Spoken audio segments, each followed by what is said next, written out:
शुरू करते हैं आरसी एकेडमी का ये 28वां प्रैक्टिस सेट है यूट्यूब पर, जो यूके ट्रिपल एससी के प्रत्येक एग्जाम के लिए महत्वपूर्ण है। वीडियो हो चाहे पुलिस हो और फॉरेस्ट गार्ड ग्रुप सी वगैरह सब चीज़ के लिए, ठीक है, और नए सिलेबस पर आधारित है। चलो शुरू करते हैं। पहला क्वेश्चन है हमारे पास, साहित्यकार या उपन्यासकार के जन्म स्थान से संबंधित कौन सा विकल्प सही नहीं है। जो सही नहीं है वो विकल्प ढूंढना हमने। सबसे पहली बात यहाँ पे दिया हुआ शेखर जोशी। शेखर जोशी का जो जन्म है वो 10 सितंबर 1932 को होता है ओलिया गांव, और ये ओलिया गांव कहाँ पड़ता है, अल्मोड़ा में पड़ता है, तो बिल्कुल सही है। दूसरा है शैलेश मटियानी। शैलेश मटियानी का जो जन्म है वो 14 अक्टूबर 1931 को होता है। कहाँ होता है, बाड़ेछीना में होता है। बाड़ेछीना कहाँ पड़ता है, अल्मोड़ा में पड़ता है। तीसरा है पीताम्बर दत्त बर्तवाल का जन्म जो है 13 सितंबर 1901 को होता है, लेकिन कहाँ होता है, पाली गांव में। और पाली गांव कहाँ पड़ता है, टिहरी में नहीं है। पाली गांव कहाँ पे है हमारा, पौड़ी गढ़वाल में है ना, गढ़वाल में, पौड़ी गढ़वाल में पड़ता है। तो ये यहाँ पर टिहरी गलत हो गया, बाकी सारी चीजें जो भी दी हुई है वो सब सही है। तो आपका यही आंसर हो जाएगा, जो सही नहीं था वही ढूंढना था हमने, तो इसका ये टिहरी जो है गलत हो गया, बाकी सब सही था, ठीक है। चलो दूसरा क्वेश्चन देखते हैं। दूसरा क्वेश्चन है यहाँ पे, देखो सूची फर्स्ट को सूची सेकंड से सुमेलित कीजिए। सूची फर्स्ट में दे रखा है कुमाऊनी शब्द, यानी कि कुमाऊनी भाषा के शब्द है। सूची सेकंड में दे रखा है हिंदी अर्थ, मतलब हिंदी में उनको क्या कहते हैं। तो सबसे पहले जून का मतलब है, कुमाऊनी भाषा में जो जून है, जून किसको कहते हैं, तो चांद को कहते हैं ना, जो चंद्रमा है उसको जून कहा जाता है। अगर क्रोध की बात करें तो क्रोध जो है कुमाऊनी भाषा में किसको बोलते हैं, तो जल प्रपात को बोलते हैं। जल प्रपात है जैसे फॉल वगैरह होता है ना, जैसे आपका टाइगर फॉल है, आपका केम्प्टी फॉल है, ऐसे करके। राऊ, राऊ जो है कुमाऊनी भाषा में किसको कहते हैं, जो प्राकृतिक तालाब होता है, जैसे आपके पहाड़ों में जो तालाब होता है और नेचुरल रूप से जो बने होते हैं, मतलब जिसको इंसान ने नहीं बनाया, वो प्राकृतिक रूप से बने होते हैं, उनको कुमाऊनी भाषा में राऊ कहते हैं। और लोन कुमाऊनी भाषा में किसको कहते हैं, नमक को कहते हैं। तो इसका आंसर क्या हो जाएगा, तो पहले का तीसरा है और दूसरे का दूसरा है ना, और तीसरे का हो जाएगा आपके पास, तीसरे का है चौथा, तो तीसरे का चौथा, चौथे का पहला, तो ये आपका ए आंसर हो जाएगा, ठीक है। अगला क्वेश्चन देखते हैं जरा। कुमाऊनी भाषा में दीजू का अर्थ है, तो कुमाऊनी भाषा में दीजू किसे कहा जाता है, जो बड़ी बहन होती है, बड़ी बहन को कुमाऊनी भाषा में क्या कहा जाता है, दीजू कहा जाता है। तो बहुत महत्वपूर्ण है, ठीक है। अगला क्वेश्चन देखिए जरा, इनमें से तद्धित प्रत्यय के लिए सही परिभाषा क्या है। तद्धित प्रत्यय के लिए देखो भाई, जो प्रत्यय होता है वो मुख्य रूप से दो प्रकार के होते हैं। एक होता है आपके पास कृत प्रत्यय है ना, एक होता है कृत प्रत्यय, और दूसरा होता है तद्धित प्रत्यय है ना। जो कृत प्रत्यय होता है वो केवल वो प्रत्यय होते हैं जो किसमें, जो आपके या तो क्रिया बोल सकते हो और या फिर आप धातु बोल सकते हो, है ना। क्रिया या धातु के अंत में जो लगते हैं उनको कृत प्रत्यय कहते हैं ना। धातु जो है संस्कृत में क्रिया को ही बोलता है ना। अगर आप तद्धित प्रत्यय की बात करो तो तद्धित प्रत्यय वो होते हैं जो संज्ञा, सर्वनाम और विशेषण, संज्ञा, सर्वनाम और विशेषण के अंत में जो लगते हैं उन्हें क्या कहते हैं, आपका तद्धित प्रत्यय कहते हैं। तो आप यहाँ देखो, ऐसे प्रत्यय जो संज्ञा, सर्वनाम और क्रिया के अंत में लगते हैं, तो क्रिया के अंत में नहीं लगता है, हमने तद्धित प्रत्यय ढूंढना है, तो ये गलत हो जाएगा। ऐसे प्रत्यय जो सर्वनाम, विशेषण और क्रिया के अंत में लगते हैं, तो क्रिया के अंत में नहीं लगेगा, ये भी आपका गलत है। ऐसे प्रत्यय जो केवल संज्ञा और सर्वनाम के अंत में लगते हैं, संज्ञा और सर्वनाम के अंत में लगते हैं, लेकिन यहाँ पे लिखा है केवल, केवल संज्ञा और सर्वनाम के ही अंत में नहीं लगता, औरों के भी अंत में लगता है, तो ये भी इस हिसाब से क्या हो गया, गलत हो गया। ऐसे प्रत्यय जो सर्वनाम, विशेषण और संज्ञा, देखो संज्ञा, सर्वनाम और विशेषण के अंत में लगते हैं, उन्हें तद्धित प्रत्यय कहते हैं। तो ये आपका डी वाला क्या हो जाएगा, सही हो जाएगा, बिल्कुल एकदम। चलो अगला क्वेश्चन है, प्रसाविका में कौन सी संधि होगी। भाई पहले तो आपको प्रसाविका का संधि विच्छेद आना चाहिए। प्रसाविका का संधि विच्छेद बहुत सारे लोग गलत करते हैं। प्रसाविका का जो संधि विच्छेद होता है प्रसव प्लस ई का, ये इसका संधि विच्छेद होता है, प्रसव प्लस ई का। तो यहाँ पे किस में टूटा है, प्लस से पहले आउ की मात्रा आई, तो आउ प्लस ई में टूटा है। तो आपको ध्यान रखना है कि जब भी हम संधि विच्छेद करते हैं और संधि विच्छेद करते समय प्लस से पहले ए, आई, ओ और आओ, इनमें से कोई एक आ जाए और प्लस के बाद कोई भी विजातीय स्वर आ जाए। विजातीय स्वर का मतलब है कोई सा भी स्वर आ जाए, मतलब ऐसा नहीं होना चाहिए जैसा आगे है, जो प्लस से पहले वही नहीं होना चाहिए, प्लस के बाद कोई और आना चाहिए, उसका अलावा चाहे कोई भी आ जाए, तो वहाँ पे हमेशा यण संधि होती है, ठीक है। तो इसमें क्या हो जाएगा, आपका यण संधि हो जाएगी, क्योंकि प्लस से पहले तो ओ या आ में से आओ, सॉरी ए आई ओ आओ में से आओ आ गया, और प्लस के बाद विजाती आ गया, मतलब इससे भिन्न कोई और आ गया, ठीक है। तो यहाँ पे क्या हो जाएगी, आपकी यण संधि हो जाएगी। अब्द का संधि विच्छेद क्या होगा, तो अब्द का संधि विच्छेद ध्यान देना कि जब भी कभी क्या होता है, जैसे हमने क्या एक शब्द लिखा कि जब भी कभी जो प्लस से पहले अगर पौ आता है और प्लस के बाद दो आता है, तो जो ये पौ होता है ना, पौ किस में कन्वर्ट हो जाता है, बौ में कन्वर्ट हो जाता है। तो आप अगर इसको देखोगे अ और बौ के नीचे अंत है, तो आधा बौ हो जाएगा और फिर आपका दो आ जाएगा, तो अब्द बन जाएगा ये, ठीक है ना। तो इसका मतलब अब्द का जो संधि विच्छेद होगा वो क्या होगा, अप प्लस दो, इसका संधि विच्छेद हो जाएगा। तो आपका बी इसका सही आंसर हो जाएगा। अगला क्वेश्चन देखो यहाँ पे, पूत कपूत तो कायदन संचय, पूत सपूत तो कायदन संचय। जब किसी वाक्य खंड की आवृत्ति होती है उसी अर्थ में, है ना, तो वहाँ पे क्या होता है, आपका लाट अनुप्रास अलंकार होता है। जैसे आप देखो कायदन संचय और कायदन संचय, वाक्य खंड की आवृत्ति हो रही है ना, वाक्य खंड की आवृत्ति हो रही है। पूत कपूत तो कायदन संचय, पूत सपूत तो कायदन संचय ना, यहाँ पे बस कपूत की जगह सपूत आता है। तो कई बार ऐसा होता है कि एक शब्द कोई चेंज हो जाता है थोड़ा सा, तो भी वहाँ पे क्या होगा, आपका यहाँ पे क्या हो जाएगा, आपका लाट अनुप्रास अलंकार हो जाएगा।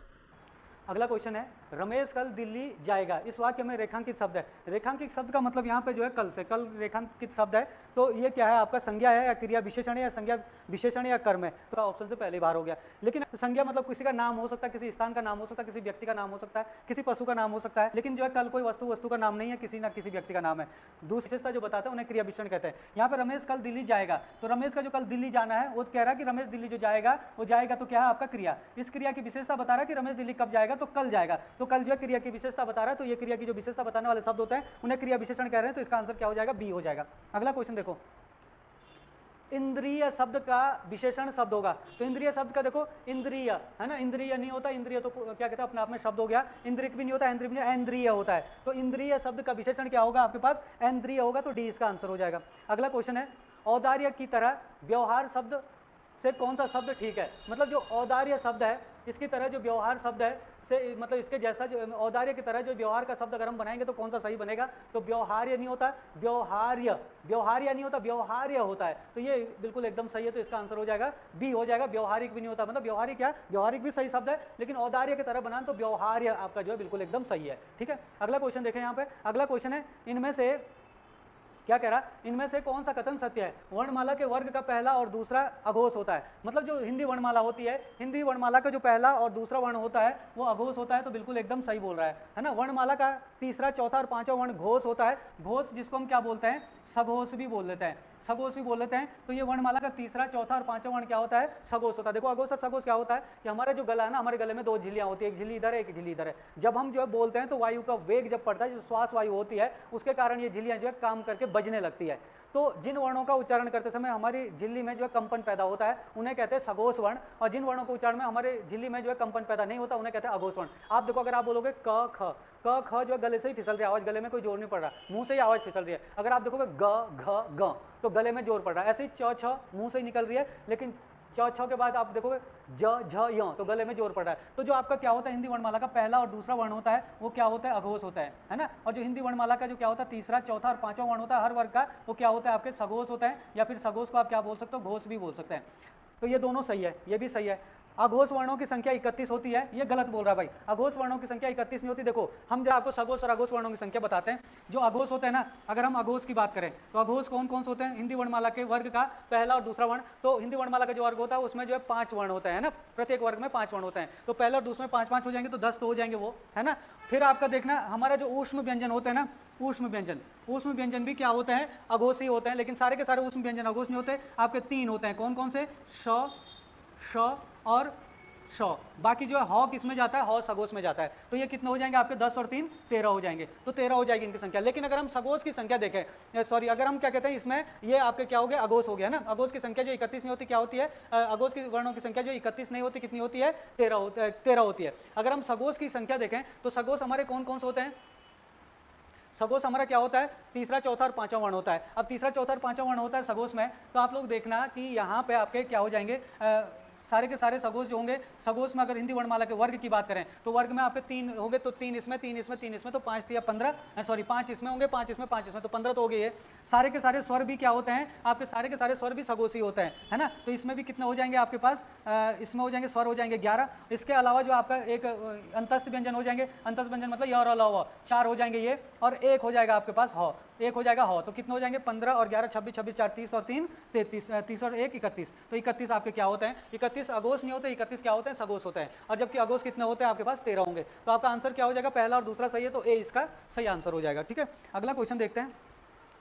निम्न कथनों पर विचार कीजिए और सही उत्तर चुनिए। देखो यहाँ पे कह रहा अकारांत तथा आकारांत, अकारांत तथा आकारांत। देखो अकारांत और आकारांत क्या होते हैं कि जिस शब्द के अंत में जो अ होता है, जो कोई शब्द होगा लिखा, जैसे हमने कहा राम, तो राम राम मोह है, तो मोह के लास्ट में क्या अ, तो आपका अकारांत कहलाता है। जिस शब्द के अंत में आ होता है उसे आकारांत कहते हैं, जिस शब्द के अंत में ई की मात्रा होती है उसे इकारांत कहते हैं, जिस शब्द के अंत में ऊ की मात्रा होती है उसे उकारांत कहते हैं, है ना। तो यहाँ पे कह रहा है कि जो अकारांत और आकारांत है वो पुल्लिंग शब्दों को इकारांत कर देने से वे स्त्रीलिंग हो जाते हैं। बिल्कुल सही कहा कि जैसे अकारांत होते हैं या आकारांत होते हैं, इनके अंत में अगर आप लोग क्या करोगे, इकारांत लगा दोगे, तो उसमें मतलब ई की मात्रा अगर लगा दोगे, अ की मात्रा के लास्ट की जगह या आ की मात्रा की जगह, तो वो क्या हो जाता है, स्त्रीलिंग, है ना। जैसे हम कह रहे हैं कि सूरा बोलते थे, चलो हम एक शब्द लिख देंगे यहाँ पे क्या, सूरा। अगर सूरा क्या है, लास्ट में आ की मात्रा ही रहा पे आकारांत है। सूरा के पीछे अगर हम इसको आ की मात्रा को हटा के ई की मात्रा लगा देंगे तो क्या बन जाएगा, सूरी। तो सूरी क्या हो जाएगा आपका, ई का मतलब स्त्रीलिंग हो जाएगा आपके पास, है ना। ऐसे भी आप देख सकते हो, है ना। और लगा सकते थे आप लोग जो है, और भी बहुत सारे शब्द हो सकता है, आप देख सकते हो इनमें, है ना।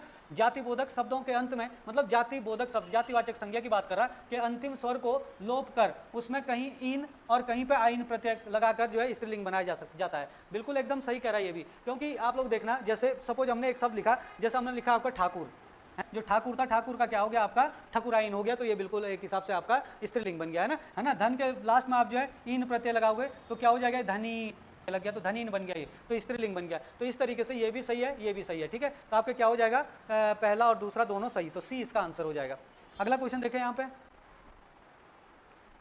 स्रव का सही संधि विच्छेद ज्ञात कीजिए। तो स्रव का संधि विच्छेद क्या होगा भाई, स्रव का संधि विच्छेद जो ये बिल्कुल एकदम सही संधि विच्छेद होगा, क्योंकि यहाँ पे जो हलंत होना चाहिए था, यहाँ पे हलंत लगा हुआ है, तो यहाँ पे जो रॉ लिखा हुआ है ना, अगर रॉ पे हलंत होता यहाँ पे लगा तब ओ आता तो सही था, क्योंकि इसमें जो है रॉ पे हलंत लगा नहीं लगा हुआ ना, तो इसका मतलब ओ की मात्रा इसी के साथ तो एक्स्ट्रा ओ आ गया, तो इसके वजह से ये गलत हो गया। यहाँ पे देखो शॉ पे हलंत नहीं है तो ये इसके वजह से गलत हो गया, है ना। यहाँ पे आपका हलंत नहीं है तो ये इसके वजह से गलत हो गया, ये बिल्कुल सही है ना। और अगर यही ऐसे होता आपका शॉ और फिर रॉ पे हलंत होगा तो हम ओ भी अलग लिख सकते थे, तो ये भी आपका सही होता, तो ए इसका क्या हो जाएगा, सही हो जाएगा। अगला क्वेश्चन देखें जरा, निम्नलिखित में से किस विकल्प में सभी शब्द भाववाचक संज्ञा शब्द है। सभी विकल्प भाववाचक संज्ञा शब्द है। आप लोग देखो, अमीर, है ना, अमीर, गरीब, समूह, मिठास, है ना। अगर हम यहाँ पे देखें तो अमीर जो है भाववाचक संज्ञा नहीं है, अमीरी आपका भाववाचक संज्ञा होता है ना। गरीब, अमीर, गरीबी आपकी भाववाचक संज्ञा होता है ना। यहाँ पे देखो जवानी भाववाचक संज्ञा है ना, खटास भाववाचक संज्ञा, लेकिन पुस्तक जो है आपकी क्या है, जातिवाचक संज्ञा बोल सकते हो। अब पुस्तक का नाम आपका व्यक्तिवाचक संज्ञा हो जाएगी। गंगा भी आपका क्या है, नदी का नाम है, तो एक व्यक्तिवाचक संज्ञा है, तो ये भी आपके सारे के सारे भाववाचक नहीं है। रशीला, है ना, देखो आपका आम रशीला है तो ये भाववाचक संज्ञा है। कड़वाहट ये भी भाववाचक संज्ञा है। बुढ़ापा भी भाववाचक संज्ञा, और उन्नति भी क्या है आपका भाववाचक संज्ञा है, तो ये सी इसका जो है सही आंसर हो जाएगा। अगर यहाँ पे देखो धैर्य, धैर्य भाववाचक संज्ञा है। चालाकी भाववाचक संज्ञा, उदासी भाववाचक संज्ञा, लेकिन सूर्य भाववाचक संज्ञा नहीं है ना, तो क्या हो जाएगा, सी इसका आंसर हो जाएगा। अगला क्वेश्चन है 15वें क्वेश्चन में देखना आप लोग, दुष्चरित्र व्यक्ति से संबंध नहीं रखना चाहिए। इस वाक्य में प्रयुक्त दुष्चरित्र शब्द व्याकरण की दृष्टि से किस वर्ग में आएगा। तो दुष्चरित्र शब्द जो संज्ञा है या सर्वनाम है या विशेषण है या क्रिया विशेषण है। तो आप लोग यहाँ पे देखोगे दुष्चरित्र व्यक्ति से, जो व्यक्ति है, व्यक्ति की क्या बता रहा है, विशेषता बता रहा है, और व्यक्ति क्या है, संज्ञा। जो शब्द संज्ञा सर्वनाम की विशेषता बताते हैं वो क्या होते हैं, आपके विशेषण होते हैं, तो इसका आंसर क्या हो जाएगा, सी हो जाएगा।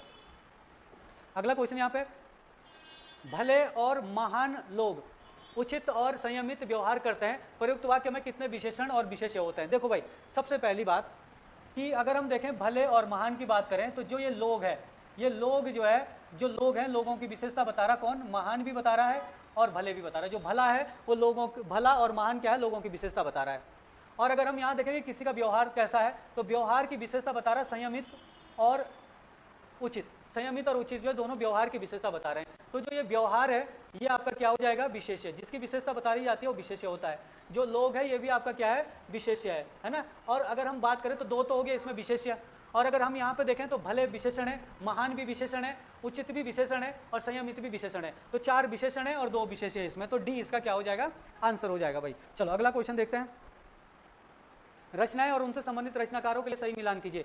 चिठीर सेन, चिठीर सेन किसकी रचना है, शैलेश मटियानी की रचना है चिठीर सेन। प्रेमचंद के फटे जूते, ये रचना किसकी है, हरिशंकर परसाई की है।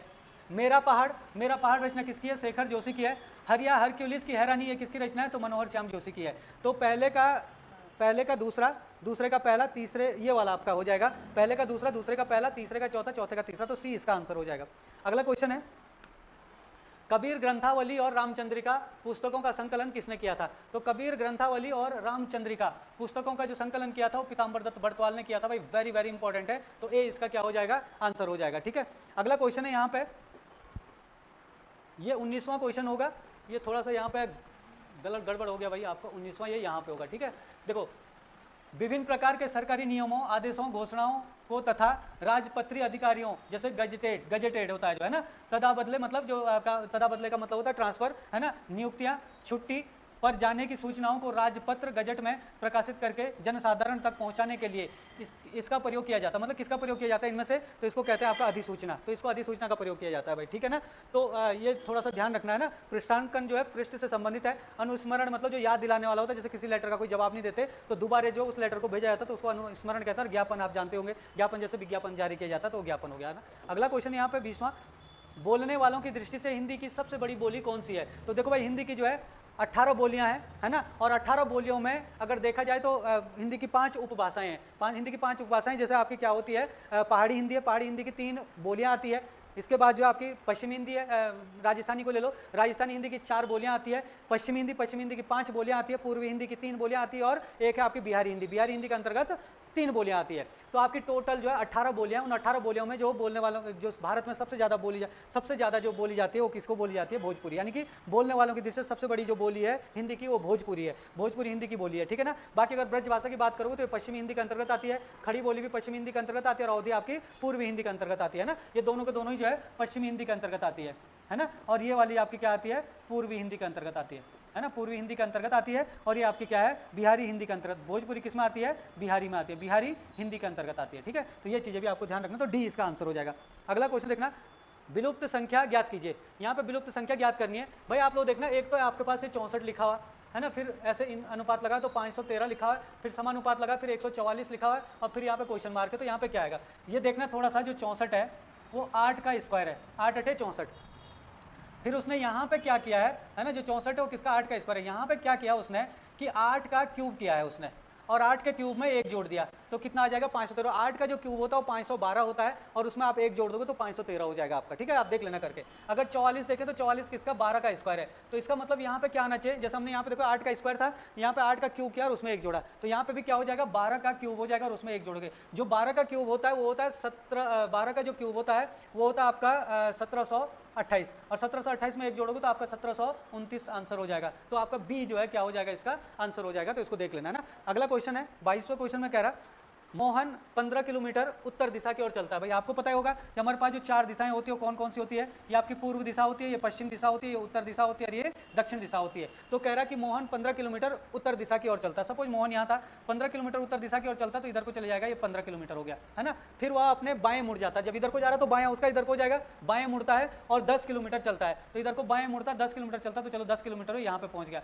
है ना। इसके बाद में फिर बाएं मुड़ता है और 15 किलोमीटर चलता है, फिर से बाएं मुड़ता है और 15 किलोमीटर चलता है। तो फिर इधर को जा रहा था तो बाएं इसका नीचे को हो जाएगा तो 15 किलोमीटर। देखो ये 15 किलोमीटर था ना यहाँ से यहाँ तक, तो ये भी 15 हो जाएगा। तो यहाँ पे पहुंच गया 15 किलोमीटर है ना, यहाँ पे पहुंच जाता है। तो वह किस दिशा में चल रहा है, किस दिशा में चल रहा है, मतलब इधर से इधर को जा रहा है तो किस दिशा में चल रहा है, नीचे की तरफ को जा रहा है और नीचे क्या होती है आपकी दक्षिण दिशा होती है। तो बी इसका आंसर हो जाएगा दक्षिण। अगला क्वेश्चन देखो जरा, यदि परसों शुक्रवार था तो आगामी परसों के बाद तीसरा दिन क्या होगा। देखो जब भी ऐसा क्वेश्चन आता है तो सबसे पहले आप ऐसे करना कि आज बना लेना, ये समझ लो ये आज है। वो कह रहा है यदि परसों शुक्रवार था, शुक्रवार था मतलब बीते हुए को बोला, परसों शुक्रवार था तो ये आज है, ये कल हो जाएगा और ये परसों। तो ये यहाँ पे आपका क्या हो जाएगा, शुक्रवार हो जाएगा। ये यहाँ पे शुक्रवार है, ठीक है ना, शुक्रवार था। तो आगामी परसों के बाद, तो आगामी परसों तो ये आज है, आगामी मतलब आने वाला परसों, तो आज कल और परसों है ना। आगामी परसों के बाद तीसरा दिन क्या होगा, तो इसके बाद पहला दूसरा और तीसरा, तो ये वाला दिन पूछ रहा है, ये वाला दिन क्या होगा। तो ये तो है शुक्रवार, शनिवार, रविवार, सोमवार, मंगलवार, बुधवार, बृहस्पतिवार, शुक्रवार हो जाएगा आंसर। तो शुक्रवार ही क्या हो जाएगा, आंसर हो जाएगा। तो डी इसका आंसर हो गया। चलो अगला क्वेश्चन देखते हैं। पिछले वर्ष मेरी आयु पूर्ण वर्ग संख्या में थी और अगले वर्ष मेरी आयु घन में होगी, तो मेरी वर्तमान आयु क्या है बताइए जरा। बिल्कुल एकदम जो है आसान सा क्वेश्चन है, इसका आंसर हो जाएगा ए। देखो कैसे हो जाएगा, अगर हम ए मान के चलते तो 26 उसकी भी वर्तमान आयु। वो कह रहा है मेरी वर्तमान आयु क्या होगी, तो 26 वर्ष बता दी। लेकिन वो कह रहा है पिछले वर्ष मेरी आयु पूर्ण वर्ग थी, तो पिछले वर्ष क्या, अगर अभी 26 है तो पिछले वर्ष कितनी रही होगी 25, तो 25 क्या है 5 का स्क्वायर, तो 5 का स्क्वायर जो किसी का स्क्वायर होता है वो पूर्ण वर्ग होती है, तो पिछले वर्ष पूर्ण वर्ग हो गई। और कह रहा है कि अगले वर्ष यह घन संख्या में होगी, तो घन संख्या में मतलब आप अगले वर्ष क्या हो जाएगी, यहाँ पर अभी 26 है तो अगले साथ क्या हो जाएगी 27 हो जाएगी। तो 27 किसका क्यूब है, 3 का क्यूब, 3 9 और 9 27। तो जो किसी का क्यूब होता है वो क्या होता है, घन संख्या होती है। तो ये देखो तो आपका आंसर क्या हो जाएगा 26। चलो अगला क्वेश्चन देखते हैं। एक मैदान में कुछ बतख और बकरे हैं, एक मैदान में कुछ बतख और बकरे हैं, कुल मिलाकर 77 सिर और 224 पैर हैं, तो बतखों की संख्या क्या होगी। देखो बिल्कुल आसान सा प्रश्न है, मैं आपको तरीके से बता रहा हूँ, वैसे निकलेगा नहीं आपसे, लेकिन आप देखो कैसे निकाला जाता है इस प्रश्न को, कुछ ज़्यादा झंझट में जाने की जरूरत नहीं है। आप लोग देखना, एक मैदान में कुछ तो बतख और कुछ बकरे। चलो हमने ये बना दिया, ये बनाया हमने क्या, बतख, ठीक है, और ये बना दिया हमने यहाँ पे बकरे, और यहाँ पे हमने लिखा, एक साइड लिखा हमने सिर और एक साइड लिखा हमने क्या, पैर, है ना। एक साइड सिर लिखा, एक साइड हमने पैर लिखा। अब देखो उसने कहा कि जो सिर है वो कितना है 77, सिर 77 है, और जो पैर है वो कितना है 224, ये है। अब देखो कैसे सॉल्व किया जाता है इसको ऑप्शन से। आप लोग यहाँ पे देखना कि बतख का भी एक ही सिर होता है, हर बतख का एक एक सिर होगा, बकरे का भी एक एक सिर ही होगा। तो सीधी सी बात है, जो 77 सिर हैं वो बतख और बकरे के सबके एक एक सिर होंगे, तो कुल मिलाकर बतख और बकरे मिलाकर 77 ही होंगे। अब यहाँ पे कह रहा है कि सपोज वो कह रहा है कि बतखों की संख्या कितनी होगी, तो हम ये मान के चलो कि चलो बतखों की संख्या 45, हालांकि आंसर नहीं है, पर देखो चेक कैसे किया जाता है कि है कि नहीं है। हम 45 मान के चले कि बतखों की संख्या 45 है, तो बतखों की संख्या अगर 45 है तो हम ये सिर के सामने लिखेंगे कि बतखों की संख्या 45, तो बतखों के सिर भी 45 होंगे।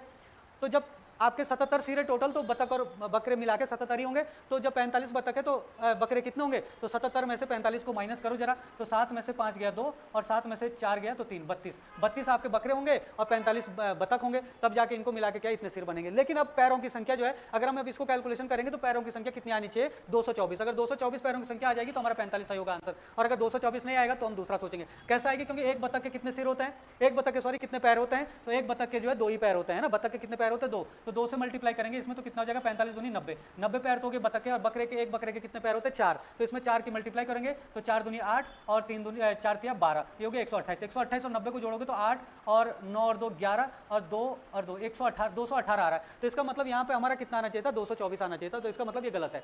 अब देखो जरा फिर से, अब हम फिर से इसी को जरा 42 को लेके चलेंगे और 42 ही आंसर है, और देखो कैसे आएगा। यहाँ पे देखना जरा दोबारा, देखो जरा हमारे पास क्या थे, हमारे ये है बतख, ये है हमारे बकरे, है ना, बतख है, ये बकरे हैं, और यहाँ पे देखो कि जो सिर है, सिर कितना है टोटल 77, है ना, और पैर कितने हैं टोटल, पैर है टोटल कितने 224, ठीक है 224 है पैर। अब आप देखो कि जो बतख है, बतखों की संख्या हम मान के चले कि 42 है, बतखों की संख्या पूछा तो हमने 42 मान लिया, तो 42 बतख है, तो एक बतख का एक सिर है, एक बकरे का एक ही सिर होगा, तो ये इतने ही जितने सिर है उतने ही बकरे बतख का बकरे होंगे। तो 42 अगर बतख है तो बकरे कितने हो जाएंगे, माइनस करो जरा, 7 में से 2 गया 5 और 7 में से 4 गया तो 3, 35 बकरे होंगे, 42 बतख होंगे, है ना, और एक एक सिर होंगे तभी मिला के इतने ही सिर भी हो जाएंगे। तो इसका मतलब हमारे पैर इतने आने चाहिए अब इनकी कैलकुलेशन करके। तो एक बतख के कितने पैर होते हैं, एक बतख के 2 पैर होते हैं, तो 2 से मल्टीप्लाई करो तो 2 दूनी 4 और 4 दूनी 8, 84 हो गया। एक बकरे के कितने पैर होते हैं 4, तो 4 से मल्टीप्लाई करो, 4 पंजे 20 और 4 तिया 12, 13 14, 140 हो गया। अगर आप इन दोनों को जोड़ोगे तो 4 हो गया, 8 और 4 12 हो गया, और एक हासिल हो गया यहाँ पे 1 और 1 2, 224, ये देखो 224 आ गया, तो इसका मतलब 42 हमारा आंसर क्या हो जाएगा, सही हो जाएगा। ठीक है, अगला क्वेश्चन देखें। देखो अपने से आगे बैठी हुई महिला की ओर देखते हुए अमित ने कहा, देखो भाई ये है, समझ लो आप लोग कि ये तो है अमित और ये है महिला। इस महिला की तरफ जो इशारा करते हुए अमित कहा कि वह मेरी पत्नी, अब कह रहा कि अमित कह रहा कि ये महिला कौन है, वह मेरी पत्नी, इस अमित की पत्नी, मेरी पत्नी की बहन, इस मेरे पत्नी की कौन होगी, जो बहन होगी, बहन की इकलौती बहन है, इसकी इकलौती क्या है, बहन है, इसकी बहन है ये। तो महिला का अमित से क्या संबंध है, देखो भाई ये अमित की पत्नी है, अमित की पत्नी की बहन है ये, और बहन भी कैसी इकलौती, तो अमित की पत्नी की अगर इकलौती बहन है तो वो कौन हो जाएगी, अमित की पत्नी ही हो जाएगी, ये इसी की बात कर रहा है, तो इसका मतलब कौन हो जाएगी, वो महिला अमित से, अमित की तो पत्नी हो जाएगी, तो सी इसका आंसर हो जाएगा। अगला क्वेश्चन देखो जरा, एक अलार्म घड़ी 12 बार बजने में 33 सेकंड का समय लेती है, तो 8 बार बजने में कितने समय का समय, देखो 8 बार बजने में कितना समय लगेगी, ये क्वेश्चन बड़ा तगड़ा क्वेश्चन है भाई, इसको मैक्सिमम लोग गलत करते हैं। देखो क्या करना है कि एक अलार्म घड़ी 12 बार बजने में 33 सेकंड का समय लेती है, 12 बार बजने में 33 सेकंड का समय लेती है, तो जब 12 बार बजती है ना वो 12 बार, तो अंतराल कितने हो जाएंगे, अंतराल हो जाएंगे 11 अंतराल हो जाएंगे, मतलब 11 अंतराल कैसे होंगे कि जब आपका 1 बजा तो उस समय तो मतलब क्या है, जब मतलब पहला अलार्म जो है 1 बजे तो नहीं बजेगा ना, 2 बजे बजेगा, तो 1 और 2 बजे के बीच में 1, 2 और 3 बजे के बीच में जो है 2, 3 और 4 बजे के बीच में 3, ऐसे जो 11 और 12 बजे के बीच में क्या हो जाएंगे, 12 बजे तक 11 हो जाएंगे, तो 11 अंतराल हो जाएंगे। तो 11 अंतराल है, तो 11 अंतराल में वो 33 सेकंड में बजती है, तो कुल मिला के हर अंतराल में जो 11 तिया 33, तो 3 सेकंड में वो 1 बार बजती है कुल मिला के। अब ऐसे क्या हो जाएगा, जो 8 बार बजने में उसे कितना समय लगेगा, तो 8 बार बजने में जो है 8 बार के लिए जो अंतराल कितने होंगे, 7 अंतराल होंगे भाई, कितना अंतराल होंगे, 7 अंतराल होंगे, और 7 अंतराल एक बार में जो है वो 3 सेकंड में 1 बार बजती है, तो 7 मतलब एक अंतराल में वो 3 बार बजती है, तो 7 अंतराल में कितने बजेगी, तो 7 तिया 21, तो 21 हो जाएगा, इसका 21 सेकंड हो जाएगा, तो आपका जो है 21 आंसर हो जाएगा। इसका बहुत जबरदस्त क्वेश्चन है, इसको जो मैक्सिमम लोग गलत कर देते हैं अंतराल के चक्कर से, है ना। ये देखो यहाँ पे देखना क्वेश्चन है, ये देखो ये शब्द लिखा SECURITY शब्द में अक्षरों के ऐसे कितने जोड़े हैं जिनमें प्रत्येक के बीच उतने ही वर्ण हैं जितने कि अंग्रेजी वर्ण अनुक्रम में उनके बीच में, मतलब वर्णमाला में जो है जितने हैं उनके बीच में। इस प्रश्न को कैसे किया जाता है, आपको सीधा अंग्रेजी वर्णमाला बोलनी है, नंबरिंग भी कर सकते हो, लेकिन अंग्रेजी वर्णमाला बोलने से आप यहीं पर कर लोगे। जैसे आप देखो आप बोलोगे ना, जिसको बोलोगे तो वही वहाँ पर आना चाहिए, तो यहाँ से अंग्रेजी वर्णमाला पढ़ना शुरू करेंगे, सबको पढ़ेंगे एक बार। कैसे, जैसे आपका एस है तो एस के बाद क्या आता है, STUVWXYZ, तो जो हम बोलेंगे वही आना चाहिए, तो नहीं आया कोई नहीं। अब यहाँ पे ई है तो ई से आप इधर को भी पढ़ोगे, इधर को भी है, देखो EFGHI, देखो आई बोला तो आई आ गया, तो मतलब एक जोड़ा मिल गया हमें, IJK, आई ई से मिल गया। अब देखो CDEFGH, यहाँ पे कुछ नहीं आया। U से देखो UVWX, UVWXY, देखो U और Y में मिल गया एक जोड़ा, UVWXY ये मिल गया। अब देखो RSTUV, RSTUV, RST, देखो RST में ये में भी मिल गया एक, है ना, RST, ये देखो R और T का मिल गया, TU। अब देखो IJKLMN, देखो TUVWXYZ, YZ, है ना। अब देखो तीन ही मिले हैं, तो एक मिला E और I के बीच में, एक मिला U और Y के बीच में, एक मिला R और T के बीच में, तो तीन जोड़े हो जाएंगे, तो B इसका क्या हो जाएगा, आंसर हो जाएगा। अगला क्वेश्चन देखो, ये देखो यहाँ पे क्वेश्चन दिया हुआ है, देखो ये एक मतलब क्या लिखा है, एक व्यवस्था दी गई है और कह रहा है उपरोक्त व्यवस्था में ऐसे कितने स्वर हैं, मतलब ऐसे कितने स्वर हैं, स्वर जिनमें से प्रत्येक के एकदम पहले एक स्वर है, मतलब स्वर से पहले क्या होना चाहिए, स्वर, और एकदम बाद में व्यंजन, मतलब बाद में क्या होना चाहिए, व्यंजन होना चाहिए।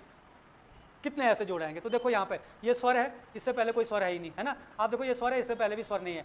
ये देखो ये स्वर है, तो इससे पहले भी स्वर है, यू भी स्वर होता है। क्या होता है अंग्रेजी वर्णमाला स्वर, A, E, I, O, U, यही तो अंग्रेजी वर्णमाला के स्वर होते हैं 5। तो देखो इससे पहले आपका स्वर आया है और इसके बाद ये एस क्या है, व्यंजन है। तो स्वर से पहले स्वर आना चाहिए, स्वर के बाद व्यंजन, तो एक जोड़ा हमारा मिल गया। अब यहाँ देखो स्वर से पहले स्वर आना चाहिए, नहीं है स्वर। ये देखो आपका दूसरा स्वर, आपको देखो यहाँ पे स्वर है, स्वर से पहले यहाँ पे स्वर होना चाहिए, यहाँ पे नहीं है। ये देखो ये भी स्वर है, स्वर से पहले स्वर आ रहा है, लेकिन स्वर के बाद यहाँ पे व्यंजन आना चाहिए, लेकिन यहाँ पे व्यंजन नहीं, यहाँ पे प्रतीक है। तो स्वर से पहले स्वर आना चाहिए, बाद में व्यंजन, तो ये भी नहीं होगा, है ना। तो यहाँ पे देखो स्वर से पहले स्वर नहीं है, तो आपका क्या हो जाएगा, एक ही जोड़ा हो जाएगा, तो ए इसका क्या हो जाएगा, आंसर हो जाएगा। अगला क्वेश्चन देखें, यहाँ पे लास्ट क्वेश्चन है, दिए गए चित्र में प्रश्न चिन्ह के स्थान पर क्या होगा। अब दिए गए चित्र में प्रश्न चिन्ह के स्थान पर क्या होगा, देखो भाई क्या किया उसने यहाँ पे कि जो पहला दूसरा ये सारे अक्षर है ना, इनमें एक का स्क्वायर किया, प्लस 2 का स्क्वायर किया, प्लस 3 का स्क्वायर किया, प्लस 4 का स्क्वायर किया, तो क्या हो जाएगा, एक का स्क्वायर क्या हो जाएगा, 1, 2 का स्क्वायर 4, 3 का स्क्वायर 9 और 4 का स्क्वायर 16, तो क्या हो जाएगा 16 और 9 25, 25 4 29 और 1 30। तो ये सब जोड़ के, इनका स्क्वायर करके जोड़ के क्या आ रहा है, ये सब के सब 30 जोड़ के आ रहा है।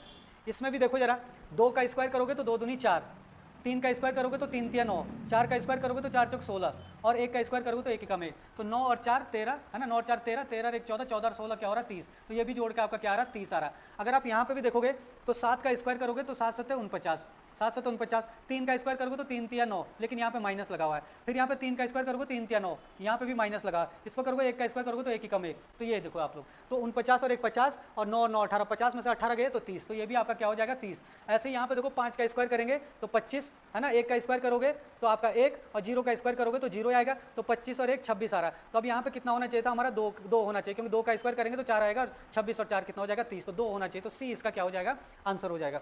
खंड के क्वेश्चन देखना, 31 क्वेश्चन है कि निम्नलिखित में से सही कथन चुनिए। तो सही कथन छानना आपका पहला देखना कि उत्तरांचल राज्य विधेयक लोकसभा में पारित। देखो लोकसभा में पारित 10 अगस्त को नहीं हुआ था, 10 अगस्त को राज्यसभा में पारित हुआ था, ठीक है। लोकसभा में पारित हुआ था 1 अगस्त को, 1 अगस्त 2000 ईस्वी को लोकसभा में उत्तरांचल राज्य विधेयक पास किया गया था, ठीक है, पारित किया गया था, और 28 अगस्त 2000 ईस्वी को राष्ट्रपति ने उस पर हस्ताक्षर किए थे, ठीक है। तो पहला वाला तो गलत हो गया। दूसरा देखना, राज्य की ग्रीष्मकालीन राजधानी हमारी गैरसैंण को बनाया गया था 2020 में, ठीक है। तीसरा देखना कि राज्य की दूसरी भाषा का दर्जा दिया वो संस्कृत को दिया था, और कब दिया था, 2010 में दिया था, यानी कि 2 भी सही है और 3 भी सही है। चौथा देखना कि पर्वतीय राज्यों के क्रम में उत्तराखंड 27वां राज्य है, नहीं, पर्वतीय राज्य के क्रम में देखें तो उत्तराखंड है 11वां पर्वतीय राज्य, ठीक है। जबकि 27वां राज्य देखें तो स्थापना की, इसमें अगर हम देखें कि जब उत्तराखंड राज्य की स्थापना हुई थी 2000 ईस्वी में 9 नवंबर को, तो उस समय उत्तराखंड स्थापना की स्थिति में 27वें नंबर था, ठीक है। तो यहाँ पर क्या सही हो जाएगा, सही छांटना है आपका 2 और 3, यानी कि बी ऑप्शन इसका राइट हो जाएगा। चलो नेक्स्ट क्वेश्चन देखना, निम्नलिखित में से गलत कथन छानना आपको, ठीक है। सर्वाधिक ग्राम पंचायत वाला जनपद पौड़ी है, ठीक है, ये सर्वाधिक ग्राम पंचायत कहाँ पर है, पौड़ी में है। दूसरा देखना, राज्य का प्रथम साइबर थाना देहरादून में है, जो कि 2015 में बना था, ठीक। तीसरा ऑप्शन देखना कि सर्वाधिक तहसीलों वाला जनपद पौड़ी नहीं है, सर्वाधिक तहसीलों वाला जनपद है क्या बोलते हैं, पिथौरागढ़ सर्वाधिक तहसीलों वाला जनपद है, जहां पर 13 तहसीलें हैं, ठीक है। तो यहां पर ऑप्शन सी आपका गलत हो जाएगा। चौथा ऑप्शन देखना कि राज्य का प्रथम बाल मित्र थाना देहरादून के डालनवाला में 2021 में इसे बनाया गया था, ठीक है। चलो नेक्स्ट क्वेश्चन देखना, 33,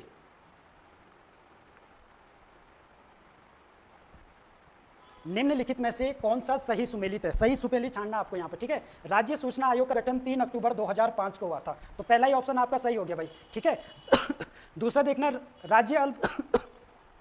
राज्य अल्पसंख्यक आयोग का गठन आपका 2013 में नहीं हुआ था, ये हुआ था मई 2003 में, ठीक है। जबकि मई 2013 में आपका राज्य मानवाधिकार आयोग का गठन, ठीक है, राज्य मानवाधिकार आयोग का गठन मई 2013 में हुआ था है, ठीक। तो यहाँ पर तीसरा ऑप्शन देखना कि वर्तमान राज्य मानवाधिकार आयोग के अध्यक्ष, वर्तमान पूछ रहे हैं, विजेंद्र जैन तो प्रथम अध्यक्ष है, प्रथम या राज्य मानवाधिकार आयोग के जो प्रथम अध्यक्ष है उसका नाम है विजेंद्र जैन, ठीक है। जबकि वर्तमान अध्यक्ष है विजय कुमार बिष्ट, इसके प्रथम अध्यक्ष थे, ठीक है, सॉरी वर्तमान अध्यक्ष है। चौथा ऑप्शन देखना, वर्तमान अध्यक्ष राज्य विधि आयोग के, देखो वर्तमान अध्यक्ष राज्य विधि आयोग के हैं राजेश टंडन है, जबकि धर्मवीर शर्मा इस आयोग के प्रथम अध्यक्ष थे, ठीक है। राज्य विधि आयोग के प्रथम अध्यक्ष पूछे तो धर्मवीर शर्मा और वर्तमान अध्यक्ष है राजेश टंडन, ठीक। तो यहाँ से क्या छाड़ना था, आपका सही छाड़ना था, ऑप्शन ए आपका सही हो जाएगा। चलो नेक्स्ट क्वेश्चन देखना,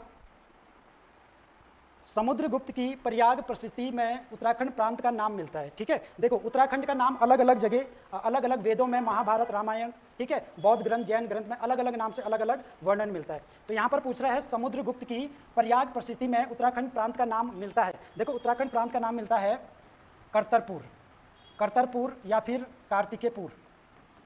कार्तिकेयपुर, किस में मिलता है, समुद्रगुप्त की जो प्रयाग प्रसिद्धि है वहाँ पर मिलता है करतरपुर या कार्तिकेयपुर, ठीक है। ऑप्शन ए देखना, उत्तर कुरु शब्द हमें कहाँ पर मिलता है, ये मिलता है हमें ऐत्रेय ब्राह्मण में मिलता है आपका उत्तर कुरु शब्द गढ़वाल के लिए, और महाभारत में भी गढ़वाल के लिए कौन सा शब्द यूज किया गया है, उत्तर कुरु, ठीक है। जबकि हिमवंत नाम मिलता है आपका बौद्ध ग्रंथ में हिमवंत नाम मिलता है। जबकि हेमवंत देखें तो हेमवंत वेदों में नाम मिलता है, वेदों में गढ़वाल के लिए किस नाम का प्रयोग किया गया है, तो हेमवंत का नाम प्रयोग किया गया है। ऐसा नहीं है कि हेमवंत ही नाम है, वेदों में आपका मनुष्यों की पूर्ण भूमि कहा गया है, ठीक है, गढ़वाल के लिए, ठीक। चलो तो यहाँ पर हो जाएगा आपका ऑप्शन डी राइट हो जाएगा। नेक्स्ट देखना 35 क्वेश्चन, निम्नलिखित में से सही कथन चुनिए।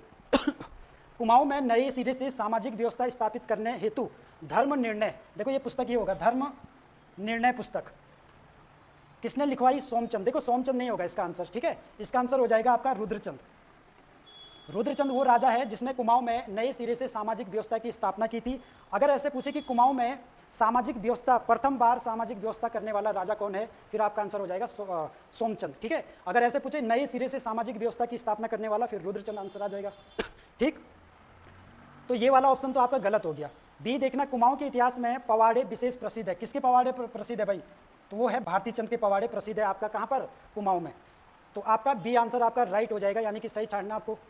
सी ऑप्शन देखना कि दिल्ली दरबार जाने वाला प्रथम चंद शासक, देखो दिल्ली दरबार जाने वाला प्रथम चंद शासक है गरुड़ ज्ञानचंद वो राजा है जो सबसे पहले दिल्ली जाता है फिरोज शाह तुगलक के दरबार में। अब फिरोज शाह तुगलक क्या करता है, ज्ञानचंद को गरुड़ की उपाधि भी देता है, ठीक है। रुद्रचंद के बारे में कहें तो रुद्रचंद मुगल दरबार में जाने वाला प्रथम चंद शासक है आपका रुद्रचंद, जो कि अकबर के दरबार में गया था, अकबर से मिलने गया था, ठीक है। चलो डी ऑप्शन देखना, चंद राजाओं के समय सिक्का, टकसाल, ताम्र उद्योग का केंद्र था पिथौरागढ़, देखो पिथौरागढ़ नहीं था, ये था आपका अल्मोड़ा, ठीक है। चलो नेक्स्ट क्वेश्चन देखना 36, निम्नलिखित में से कौन सा कथन सही है, न्याय प्रदान करने के लिए लिया जाने वाला कर, देखो न्याय प्रदान करने के लिए लिया जाने वाला जो कर था उसे बोलते थे न्योली कर, ठीक है। न्याय के लिए कौन सा कर लिया जाता था, न्योली कर। जबकि जो देवल्या रोहिल्या कर है ये लिया जाता था देवी देवताओं की पूजा के लिए, देवी देवताओं की पूजा करने के लिए जो कर लिया जाता था वो होता था देवल्या और रोहिल्या कर, ठीक है। तो यानी कि पहला वाला तो आपका गलत हो गया। दूसरा देखना कि खैनी कपिलिनी जो कर था वो कुली बेगार कर था, ठीक है। कुली बेगार कर कौन सा था, कैनी और कपिलिनी कर, तो ये सही हो जाएगा। तीसरा देखना, पहरियों के लिए लिया जाने वाला कर, देखो पहरियों के लिए लिया जाने वाला कर था पोरी कर, ठीक है। जबकि जागरिया जो कर था, जागरिया ये उन्हें लिया जाता था जो जागर लगाते थे, जागर लगाने वालों के लिए लिया जाने वाला कर तो उसको बोलते थे जागरिया, ठीक है। तो ये भी आपका गलत हो गया। भेंट क्या होती थी, राजकुमारों और राजा को दी जाती थी, उसे बोलते थे भेंट, ठीक है। तो यहाँ पर आपका सही छाड़ना सही हो जाएगा आपका दूसरा और चौथा, यानी कि ऑप्शन सी इसका राइट आंसर हो जाएगा। चलो नेक्स्ट क्वेश्चन देखना निम्नलिखित में से सही मिलान करें, सही मिलान छानना भाई आपको, ठीक है। कुछ पुस्तकें दी है यहाँ पर, तो पुस्तकों का मिलान करना है। गढ़वाल जाति प्रकाश लिखी है बाल कृष्ण शांति भट्ट ने, ठीक है। और वैली ऑफ दून लिखी है AR गिल ने। भारतीय लोक साहित्य लिखी है श्याम परमार ने, जबकि गढ़वाल वर्णन या गढ़वाल का इतिहास लिखा है हरिकृष्ण रतूड़ी ने, ठीक है। तो ध्यान देना, गढ़वाल वर्णन भी पूछे तो हरिकृष्ण रतूड़ी, और गढ़वाल का इतिहास भी पूछे तो हरिकृष्ण रतूड़ी। तो ये इसका क्या हो जाएगा आंसर, यानी कि 2 3 1 4, 2 3 1 4, ऑप्शन ए इसका राइट आंसर हो जाएगा, ठीक है। चलो नेक्स्ट क्वेश्चन देखना, 38 क्वेश्चन।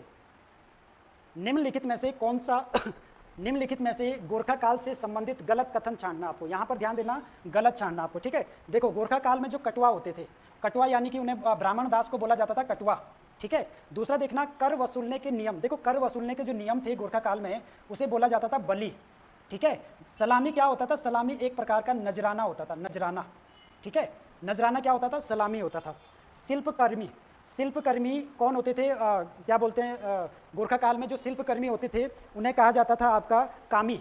शिल्पकर्मी होते थे गोरखा काल में कामी, ठीक है। जबकि बिचारी कौन होता था गोरखा काल में, न्याय करने वाला अधिकारी पूछे, न्याय करने वाला अधिकारी, उसे गोरखा काल में कहा जाता था बिचारी, ठीक है। चलो तो दूसरा और तीसरा आपका गलत हो गया। चौथा देखना कि पेंशन प्राप्त प्रधान अधिकारी उसे बोला जाता था ठाकुरिया, ठीक है। यानी कि 1 और 4 इसका राइट आंसर हो जाएगा, तो ऑप्शन बी इसका राइट आंसर हो जाएगा, ठीक है। चलो नेक्स्ट क्वेश्चन देखना, 39 क्वेश्चन।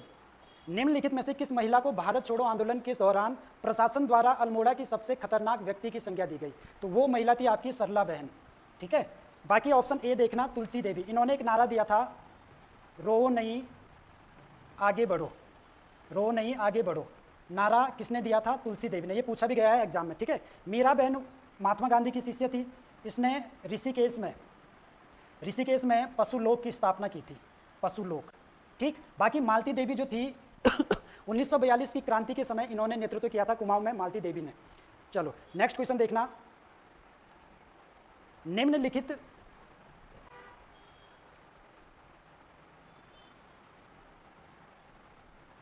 देखो निम्नलिखित में से गलत कथन छानना आपको, ठीक है।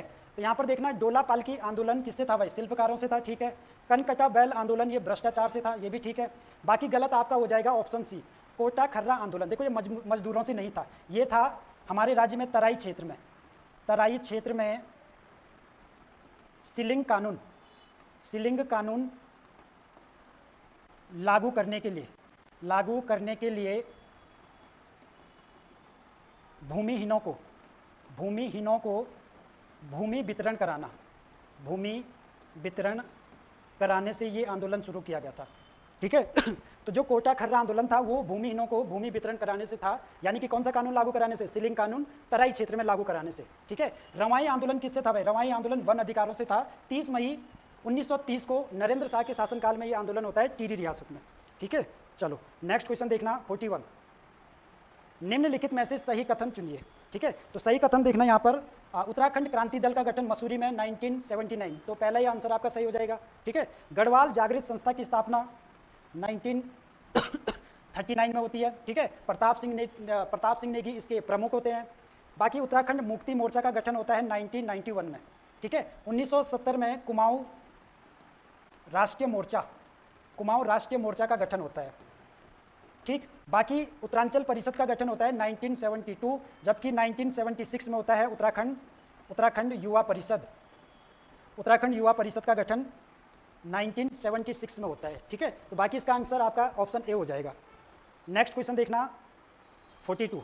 द पिलिग्रिम के नाम से किसे जाना जाता था। देखो द पिलिग्रिम के नाम से कविता भी लिखता था, वो था आपका पी बैरन।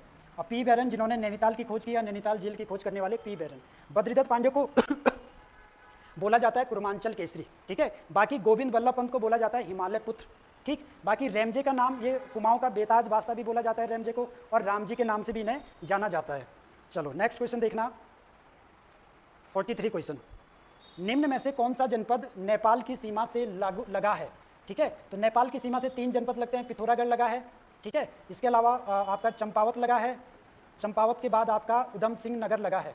तो 3 जनपद आपका नेपाल से लगे हैं। बाकी चमोली हो गया, उत्तरकाशी और पिथौरागढ़, ये 3 जनपद भी किससे लगे हैं? ये लगे हैं आपका चीन तिब्बत से, चीन तिब्बत से लगे हैं, ठीक है। बाकी अल्मोड़ा, अल्मोड़ा के बाद एक हो गया आपका बागेश्वर, बागेश्वर के बाद एक आपका टिहरी है, और टिहरी के बाद रुद्रप्रयाग। ये जो 4 जिले हैं इनको बोला जाता है आंतरिक जिले। आंतरिक जिले का मतलब होता है जिनकी सीमा ना तो किसी देश के साथ लगती है और ना किसी राज्य के साथ लगती है। तो हमारे राज्य में 4 जिले ऐसे हैं जो आंतरिक जिले हैं, ठीक है। पौड़ी ऐसा जिला है जिससे सबसे ज़्यादा जिले स्पर्श करते हैं, और पौड़ी ऐसा जिला है जो हमारे उत्तर प्रदेश से लगता है, ठीक है। चलो नेक्स्ट क्वेश्चन देखना 44, सुमेलित कर सही उत्तर चुने, ठीक है। यहाँ पर पर्वत दिए हैं और उनकी ऊंचाई दी है। नंदा देवी पर्वत की ऊंचाई कितनी है भाई? 7,817 मीटर, चमोली जिले में है। कॉमेट की ऊंचाई है 7,756 मीटर, ये भी आपका चमोली में है। पंचाचूली 6,904 मीटर, जो कि कुमाऊं का सबसे ऊंचा पर्वत, कुमाऊं का सबसे ऊंचा पर्वत नंदा देवी। गढ़वाल का सबसे ऊंचा पर्वत कुमाऊं का सबसे ऊंचा पर्वत है पंचाचूली, और गढ़वाल का सबसे ऊंचा पर्वत है नंदा देवी, ठीक है। चलो केदारनाथ पर्वत की ऊंचाई है 6,968 मीटर, ठीक है। तो यहाँ पर क्या बन रहा है? ये 3 4 1 2, 3 4 1 2, यानी कि ऑप्शन ए इसका राइट आंसर हो जाएगा, ठीक। चलो नेक्स्ट क्वेश्चन देखना 45, निम्न में से कौन सा कुंड चमोली जिले में स्थित नहीं है? देखो ऋषि कुंड भी चमोली में है, हेमकुंड हो गया, होम कुंड हो गया, रूप कुंड हो गया, बैतरणी कुंड हो गया, तो ऐसे बहुत सारे कुंड है। पार्वती कुंड नहीं है, पार्वती कुंड आपका हो जाएगा पिथौरागढ़ में, पिथौरागढ़, ठीक है। चलो नेक्स्ट क्वेश्चन देखना, हार्डी प्रपात किस जनपद में स्थित है? देखो हार्डी प्रपात और भट्टा प्रपात ये है आपका मसूरी में, ठीक है। और मसूरी आते ये है देहरादून जिले के अंतर्गत, ठीक है। देहरादून जिले के अंतर्गत चक्राता में टाइगर फॉल भी है, टाइगर प्रपात, ठीक, ये भी ध्यान रखना। बाकी चमोली में आपका वसुंधरा जलप्रपात है, वसुंधरा जलप्रपात, ठीक। पिथौरागढ़ में आपका वृथी हो जाएगा, वृथी, ठीक है। आपका बुरमुनी हो जाएगा, बुरमुनी, और एक आपका बेलछेड़ा हो जाएगा, बेलछेड़ा जलप्रपात, ठीक है। तो ये 3 आपका पिथौरागढ़ में याद रखना। और अगर ऐसे क्वेश्चन पूछे कि राज्य का सबसे ऊंचा जलप्रपात, तो आपका बिरथी हो जाएगा, जो कि पिथौरागढ़ में है। उत्तरकाशी में एक जलप्रपात है खराड़ी नाम से, खराड़ी जलप्रपात आपका उत्तरकाशी में है, ठीक है। चलो नेक्स्ट क्वेश्चन देखना, निम्न में से कौन सा पंच प्रयागों में नहीं आता है? देखो पंच प्रयागों में आपका केशव प्रयाग नहीं आएगा, ठीक है। पंच प्रयागों में 5 प्रयाग है, देव प्रयाग है आपका, ठीक है, नंद प्रयाग है आपका, रुद्र प्रयाग है, एक आपका कर्ण प्रयाग है, कर्ण प्रयाग है, और एक आपका विष्णु प्रयाग है, विष्णु प्रयाग, ठीक है। बाकी केशव प्रयाग चमोली में है। यहाँ पर अलकनंदा और सरस्वती, अलकनंदा और सरस्वती का संगम जहाँ पर होता है उसे बोला जाता है केशव प्रयाग।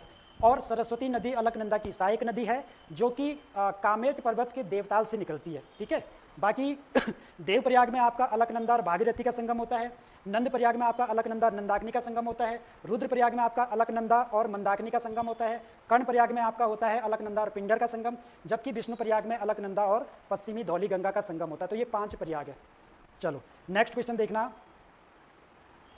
निम्नलिखित में से कौन सा हिमनद यानी कि ग्लेशियर पूछ रहा है, पिथौरागढ़ जिले में नहीं है? देखो पिथौरागढ़ जिले में आपका हीरामणि है, नामिक ग्लेशियर है, रालम भी है। दूनागिरी ग्लेशियर नहीं है आपका, कहाँ पर? पिथौरागढ़ में। ये कहाँ पर हो जाएगा? चमोली में हो जाएगा, ठीक है। बाकी दूनागिरी पर्वत भी है, जो दूनागिरी पर्वत आपका चमोली में है, ठीक है। और एक चीज़ और ध्यान रखना कि दूनागिरी का युद्ध भी हुआ था, दूनागिरी पर्वत का युद्ध।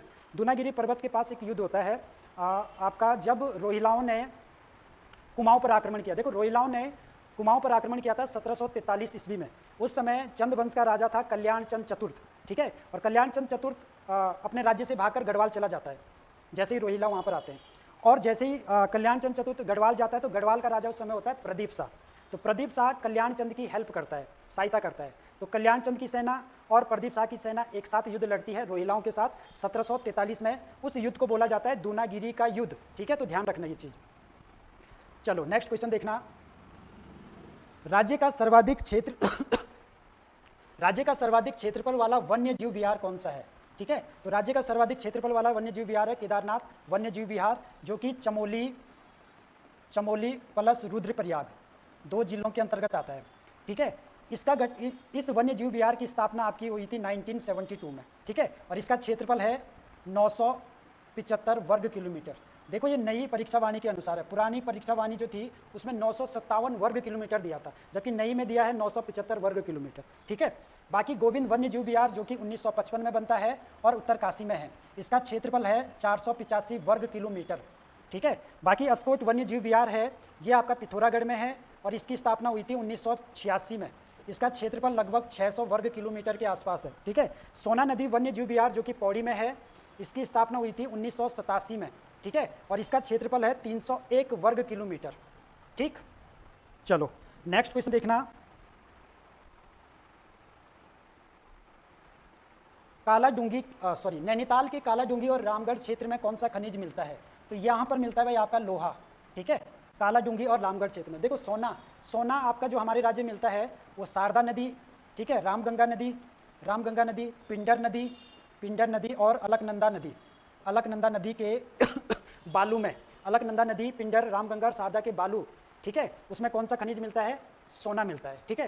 तांबा के बारे में देखना, तांबा जो खनिज है, तांबा खनिज हमारे राज्य में एक तो बागेश्वर का आपका झिरोली क्षेत्र है, वहाँ पर फल सीमा नामक एक जगह है, ठीक है। फल सीमा तो आपका क्या बोलते हैं, अल्मोड़ा में होगी, ठीक है। झिरोली के पास बागेश्वर में फलमती पहाड़ी जो है, फलमती पहाड़ी के पास आपके तांबे के खनिज मिल जाएंगे, ठीक है। बाकी बागेश्वर के आपका तेलीपाटन में भी, आपका जो बागेश्वर का तेलीपाटन क्षेत्र है वहाँ पर भी आपका तांबा मिलता है, ठीक है। बाकी चूना पत्थर जो हमारा मिलता है वो कालसी के मंदारम और बारकोट क्षेत्र, कालसी का जो क्षेत्र है मंदारम और बारकोट क्षेत्र, वहाँ पर भी आपका चूना पत्थर मिलता है। बाकी मसूरी में क्रीम रंग का चूना पत्थर जो प्रसिद्ध है वो भी मसूरी में मिलता है चूना पत्थर, ठीक है। तो खनिजों के बारे में थोड़ा ध्यान रखना कि कौन सा खनिज हमें कहाँ से प्राप्त होता है।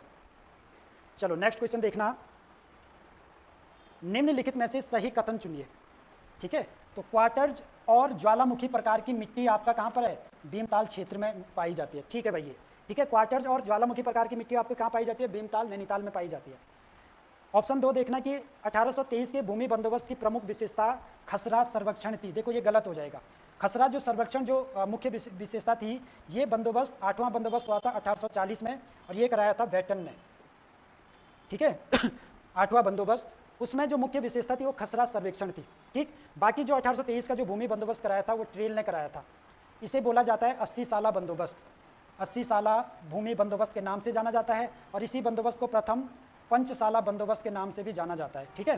बाकी ध्यान तीसरा देखना कि सिंचाई के आधार पर पर्वतीय भागों में, सिंचाई के आधार पर पर्वतीय भागों में भूमि को 3 भागों में बांटा गया। चलो ये ठीक हो जाएगा भाई, ठीक है। देखो 3 भागों में है, एक तो है तलाऊ, एक है आपका उपराऊ और एक है आपका इजरान, ठीक है। तो पर्वतीय भागों में सिंचाई के आधार पर भूमि को कितने भागों में बांटा गया? 3 भागों में।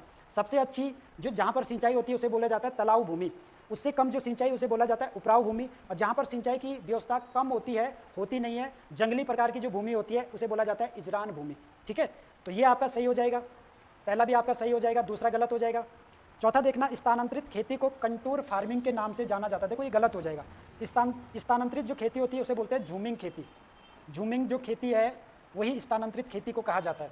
जबकि कंटूर जो फार्मिंग है, ये जो कौन सी खेती है?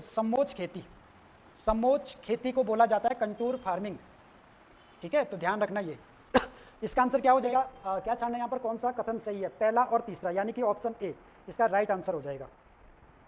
चलो नेक्स्ट क्वेश्चन देखना, 52, निम्न में से राज्य में सर्वाधिक गन्ना उत्पादन वाले जिलों का सही क्रम लगाना भाई आपको। देखो सबसे ज़्यादा गन्ना होता है आपका उधम सिंह नगर, यहाँ भी है, ठीक है। उधम सिंह नगर, उसके बाद हरिद्वार और उसके बाद देहरादून। तो ये है सर्वाधिक गन्ने उत्पादन वाले जिले। बाकी ऑप्शन ए देखना, उधम सिंह नगर, नैनीताल और हरिद्वार, यहाँ पर सबसे ज़्यादा ये चावल उत्पादन वाले जिले हैं भाई। हमारे राज्य में सबसे ज़्यादा चावल उधम सिंह नगर, उसके बाद नैनीताल, उसके बाद हरिद्वार, ठीक है। बी ऑप्शन देखना, उधम सिंह नगर, हरिद्वार, नैनीताल, ये सर्वाधिक गेहूं उत्पादन वाले जिले हैं। हमारे राज्य में सर्वाधिक गेहूं होता है उधम सिंह नगर, उसके बाद हरिद्वार, उसके बाद नैनीताल, ठीक है। और एक दूसरे टाइप का क्वेश्चन देखें तो हमारे राज्य की जो खाद्य फसल है या फिर हमारे राज्य में सर्वाधिक कौन सी फसल उगाई जाती है, फिर आपका आंसर हो जाएगा गेहूँ। जबकि भारत की जो खाद्य फसल है या भारत में सबसे ज़्यादा उगाई जाती है चावल, हमारे राज्य में गेहूँ, उसके बाद चावल, फिर गन्ना, मंडुआ, इस प्रकार से, ठीक है। चलो नेक्स्ट क्वेश्चन देखना, 53 क्वेश्चन, निम्नलिखित में से गलत कथन चुनिए, ठीक है। तो पहला देखना कि जैविक कृषि एक्ट बनाने वाला उत्तराखंड प्रथम राज्य है। तो ये आपका सही हो जाएगा भाई। जैविक कृषि एक्ट जो अधिनियम आया था ये 2019 का है, ठीक है। तो 2019 के अधिनियम के तहत जैविक कृषि एक्ट बनाने वाला उत्तराखंड प्रथम राज्य है। दूसरा देखना, यहाँ पर गलत छानना है, कृषि उत्पादन विपणन बोर्ड, ये गलत हो जाएगा। ये 2001 का नहीं है भाई, ये दिसंबर 2000 का हो जाएगा, ठीक है। तो गलत आपका ये हो गया। बाकी प्रधानमंत्री किसान सम्मान निधि आपका 2018 की है। इसमें क्या होता है भाई, इसमें ये केंद्र, पूरी तरह केंद्र के द्वारा ये योजना चलाई गई है। इसमें क्या होता है कि साल में आपको 6000 रुपये मिलेंगे, किसको? जिनके नाम पर भूमि है। जिस जिस व्यक्ति के नाम पर भूमि है उनको साल में 6,000 मिलते हैं 3 किस्तों में, यानी कि हर 4 महीने में 2,000 रुपये, तो 3 किस्तों में मिलते हैं यानी कि 6,000 रुपये। ठीक है, बाकी ध्यान देना प्रधानमंत्री किसान मानधन योजना कब की है? 2019 की। चलो नेक्स्ट क्वेश्चन देखना, निम्न में से कौन सा मंदिर स्वदेश दर्शन योजना में शामिल नहीं है? ठीक है, तो ध्यान देना यहाँ पर देखो, ये जो योजना है ये केंद्र सरकार के द्वारा चलाई गई थी 2016-17 में। ठीक है, और इसमें हमारे इस योजना में हमारे राज्य के 4 मंदिरों को शामिल किया गया है। तो उन 4 मंदिरों में कौन सा मंदिर नहीं है? देखो, बैजनाथ मंदिर है, बागेश्वर वाला ये भी है, कटारमल अल्मोड़ा वाला मंदिर भी है। ठीक है, जागेश्वर मंदिर समूह अल्मोड़ा ये भी है। कौन सा नहीं होगा? बागनाथ मंदिर बागेश्वर वाला, ये आपका इसमें शामिल नहीं है भाई। तो 3 मंदिर तो ये हो गए। चौथा मंदिर है आपका देवीधुरा, देवीधुरा का बाराही देवी मंदिर, बाराही देवी मंदिर, देवीधुरा का बाराही देवी मंदिर जो है चंपावत में, चौथा मंदिर ये इसमें शामिल किया गया है। ठीक है, तो ध्यान रखना ये। चलो नेक्स्ट क्वेश्चन देखना,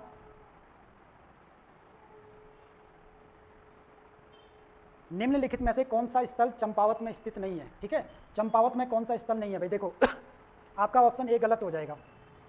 ज्वाला देवी मंदिर, या फिर इसे बोलते हैं उज्जैनी देवी मंदिर, उज्जैनी देवी भी बोलते हैं इसे।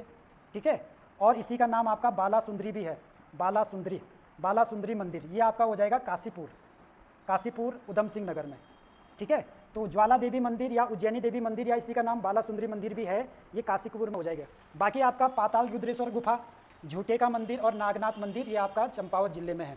ठीक है, बाकी यहाँ पे थोड़ा ध्यान देना, ज्वाला देवी मंदिर है उधम सिंह नगर में। ठीक है, और एक आता है आपका ज्वालाजी मंदिर, ज्वालाजी मंदिर पूछे, ज्वालाजी मंदिर है ये है आपका मसूरी में।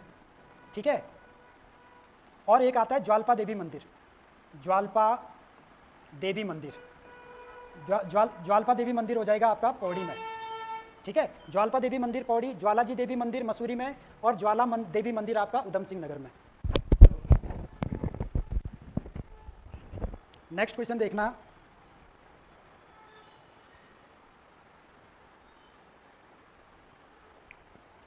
कुमाऊं क्षेत्र में माघ महीने में गाया जाने वाला समूह नृत्य गीत है जिसमें स्त्री और पुरुष भाग लेते हैं। तो कुमाऊं का ऐसा कौन सा गीत है जो समूह नृत्य है, और समूह नृत्य में जिसमें कौन भाग लेते हैं? स्त्री पुरुष। और कब होता है ये? माघ महीने में गाया जाता है। तो उस गीत का नाम है भाई छोड़ा गीत। ठीक है, तो ये कुमाऊं में गाया जाता है। बाकी चांचरी जो है, चांचरी गीत, चांचरी वैसे चांचरी नृत्य भी है, चांचरी गीत नृत्य दोनों ही है। ठीक है, चांचरी नृत्य आपका ज़्यादातर गढ़वाल में भी होता है, कुमाऊं में भी होता है। ठीक है कुमाऊं में चांचरी नृत्य को बोला जाता है छोड़ा, कुमाऊं में चांचरी नृत्य को छोड़ा नाम से जाना जाता है, जबकि गढ़वाल में चांचरी के नाम से जाना जाता है। ठीक, आपने सुना होगा एक घाटी बागेश्वर में। ठीक है, तो वहाँ पर चांचरी ज़्यादा फेमस है। दूसरा देखना भगनोल नृत्य या भगनोल गीत, ये मेलों के अवसर पर गाया जाता है और कुमाऊं में फेमस है भाई भगनोल नृत्य या भगनोल गीत। बाकी छोपती, छोपती जो गीत है या छोपती नृत्य है ये रवाई जौनपुर में फेमस है, रवाई जौनपुर में।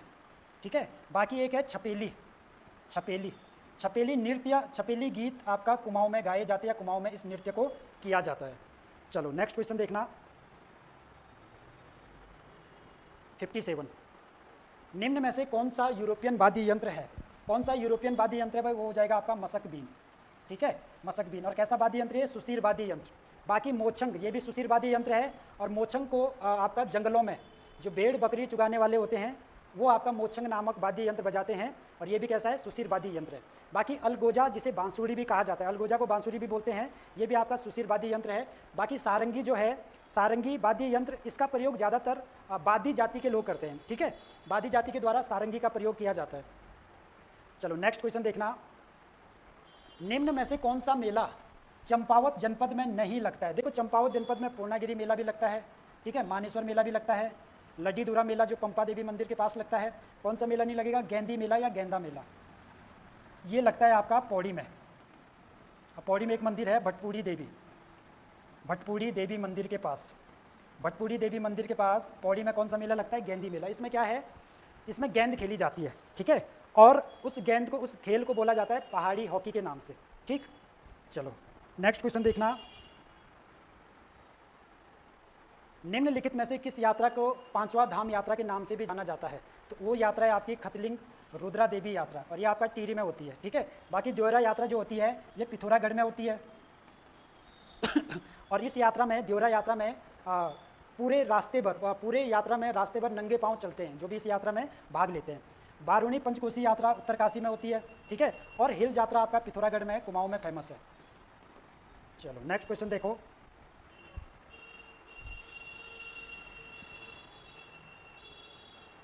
निम्न में से कौन सा आभूषण कान में नहीं पहना जाता? देखो कान में आपका तुगियल पहना जाता है, गोरख भी पहना जाता है, कर्णपुर भी पहना जाता है। कौन सा नहीं पहना जाएगा? बुलांक। बुलांक हो गया आपका, लौंग हो गया, बुलांक लौंग आपका विड हो गया, ठीक है, आपका फुल्ली हो गई। ये सारे के सारे आभूषण पहने जाते हैं नाक में, ये सारे नाक के आभूषण हैं। चलो नेक्स्ट क्वेश्चन देखना। सर्वाधिक जनसंख्या जनपदों का सही क्रम लगाएं। सर्वाधिक जनसंख्या आपका हरिद्वार में है भाई, ठीक है, उसके बाद देहरादून, उधम सिंह नगर और नैनीताल, यानी कि ऑप्शन सी राइट आंसर हो जाएगा। हरिद्वार, देहरादून, उधम सिंह नगर और नैनीताल। शॉर्ट में बोलें तो एच दून बोलेंगे इसे, ठीक है, एच दून, एच दून, ठीक। बाकी सबसे कम जनसंख्या आपका रुद्रप्रयाग में है, उसके बाद चंपावत है और उसके बाद आपका बागेश्वर और उत्तरकाशी में। इसे बोलेंगे RCBU, कम जनसंख्या वाले जनपद, कम जनसंख्या वाले जनपदों का क्रम है ये, ठीक है। बाकी उधम सिंह नगर, देहरादून, हरिद्वार और नैनीताल ये हो जाएगा आपका सर्वाधिक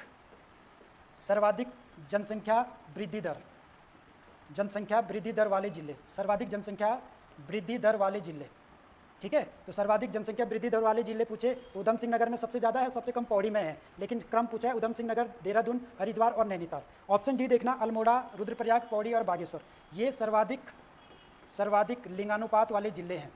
सर्वाधिक लिंगानुपात वाले जिले या सर्वाधिक लिंगानुपात अल्मोड़ा में है भाई 1139, उसके बाद रुद्रप्रयाग है 1114, ठीक है, उसके बाद पौड़ी है आपका 1104, उसके बाद बागेश्वर है आपका 1090, ठीक है। चलो नेक्स्ट क्वेश्चन देखना 62। निम्न में से किस जनपद में बौद्ध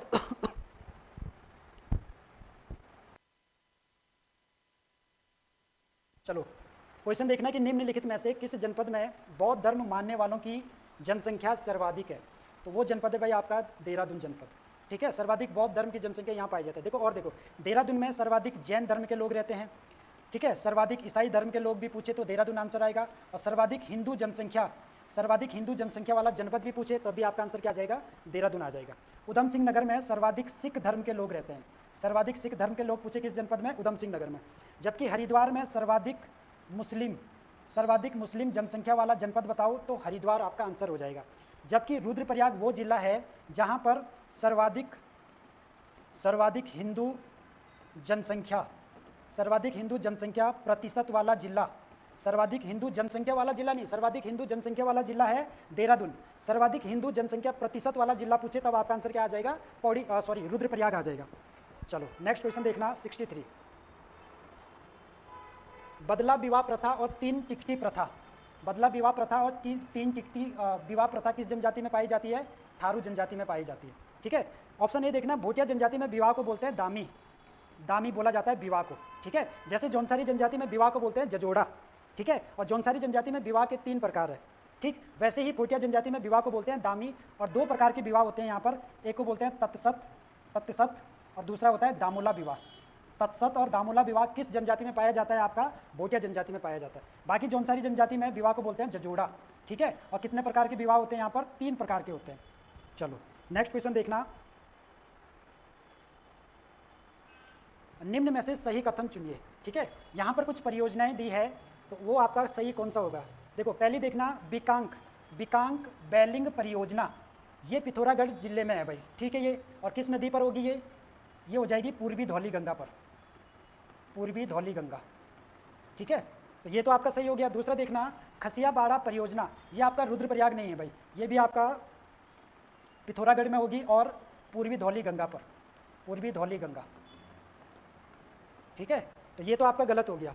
तीसरा देखना, जखोल सांकरी परियोजना ये आपका उत्तरकाशी में सही है। और किस नदी पर है? सुपीन नदी।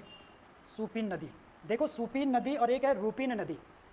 रूपीन नदी आती है हिमाचल से और सुपीन नदी आती है उत्तरकाशी से। दोनों नदियाँ मिलती है आपकी नेटवार में, ठीक है। उत्तरकाशी का एक क्षेत्र है नेटवार, वहाँ पर रूपीन और सुपीन का संगम होता है। और जब ये दोनों नदियाँ आपस में मिलती है और आगे बढ़ती है उसे, तब उसका नाम हो जाता है टॉन्स नदी, ठीक है।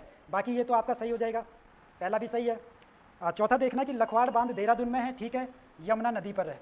तो यहाँ पर आपका सही कथन जानना है 1, 3 और 4, यानी कि ऑप्शन ए 1, 3 और 4 इसका राइट आंसर हो जाएगा।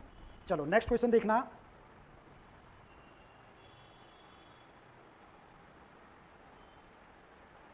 निम्नलिखित में से गलत कथन चुनना है आपको, ठीक है। तो यहाँ पे देखना Indian drugs and pharmaceutical limited, ये आपका ऋषिकेश वीरभद्र में है, सही हो जाएगा ये। दूसरा देखना इंडियन मेडिसिन फार्मास्यूटिकल लिमिटेड, ये आपका मोहान में हो जाएगा, और ये मोहान पड़ता है अल्मोड़ा में, अल्मोड़ा में मोहान नामक जगह, ठीक है।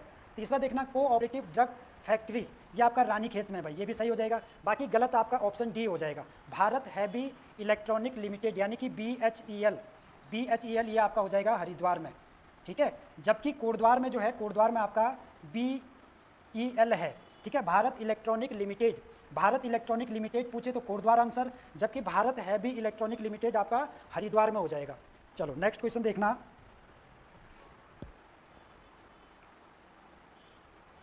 निम्नलिखित में से कौन सा कथन सही है, ठीक है। तो यहाँ पे देखना सबला योजना, सबला योजना आपकी 2010 की है, ठीक है। अटल आवास योजना आपकी 2009 की है, ठीक है। वैष्णवी सुरक्षा योजना आपकी 2018 की हो जाएगी, जबकि तीलू रौतेली पेंशन योजना आपकी गलत हो जाएगा भाई, तीलू रौतेली पेंशन योजना आपकी 2014 की है, ठीक है, 2014। 2006 में आपका क्या हो जाएगा, तीलू रौतेली पुरस्कार, तीलू रौतेली पुरस्कार की जो शुरुआत होती है हमारे राज्य में वो आपका 2006 में होती है, ठीक है। तो इसका आंसर क्या हो जाएगा, ऑप्शन डी। चलो नेक्स्ट क्वेश्चन देखना।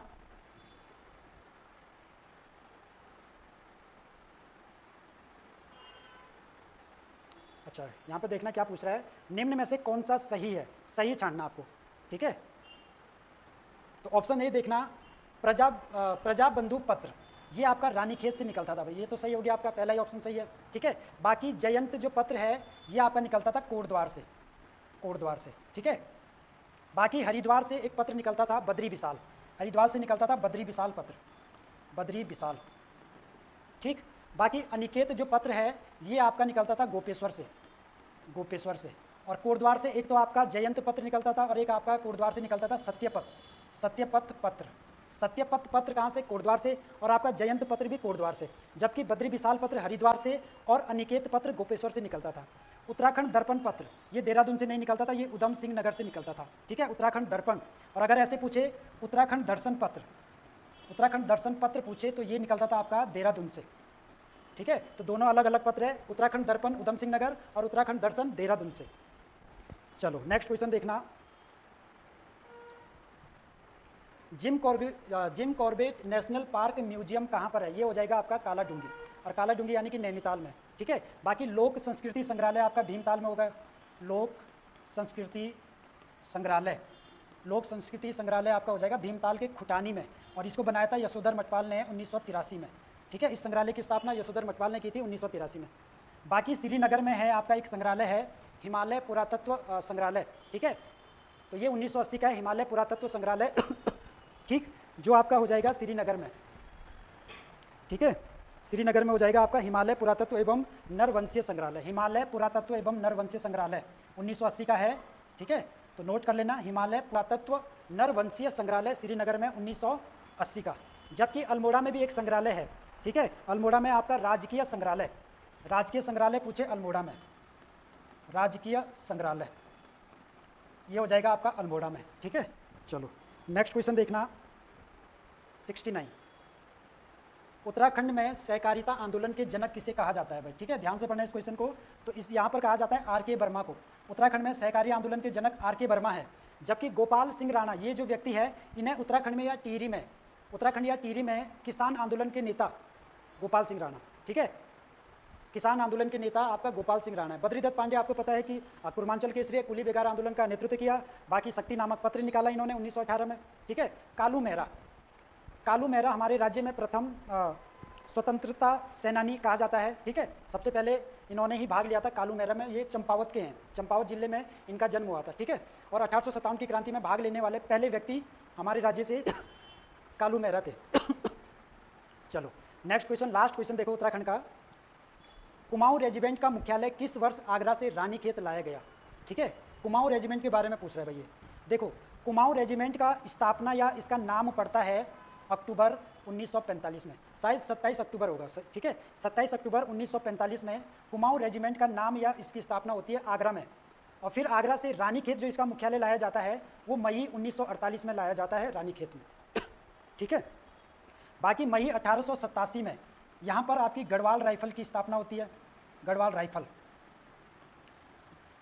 राइफल की स्थापना होती है, लेकिन होती कहाँ पर है? अल्मोड़ा में। तो ध्यान रखना, अल्मोड़ा में स्थापना होती है गढ़वाल राइफल की मई 1887 में, जबकि अल्मोड़ा से मुख्यालय वर्तमान में लंसीडाउन है।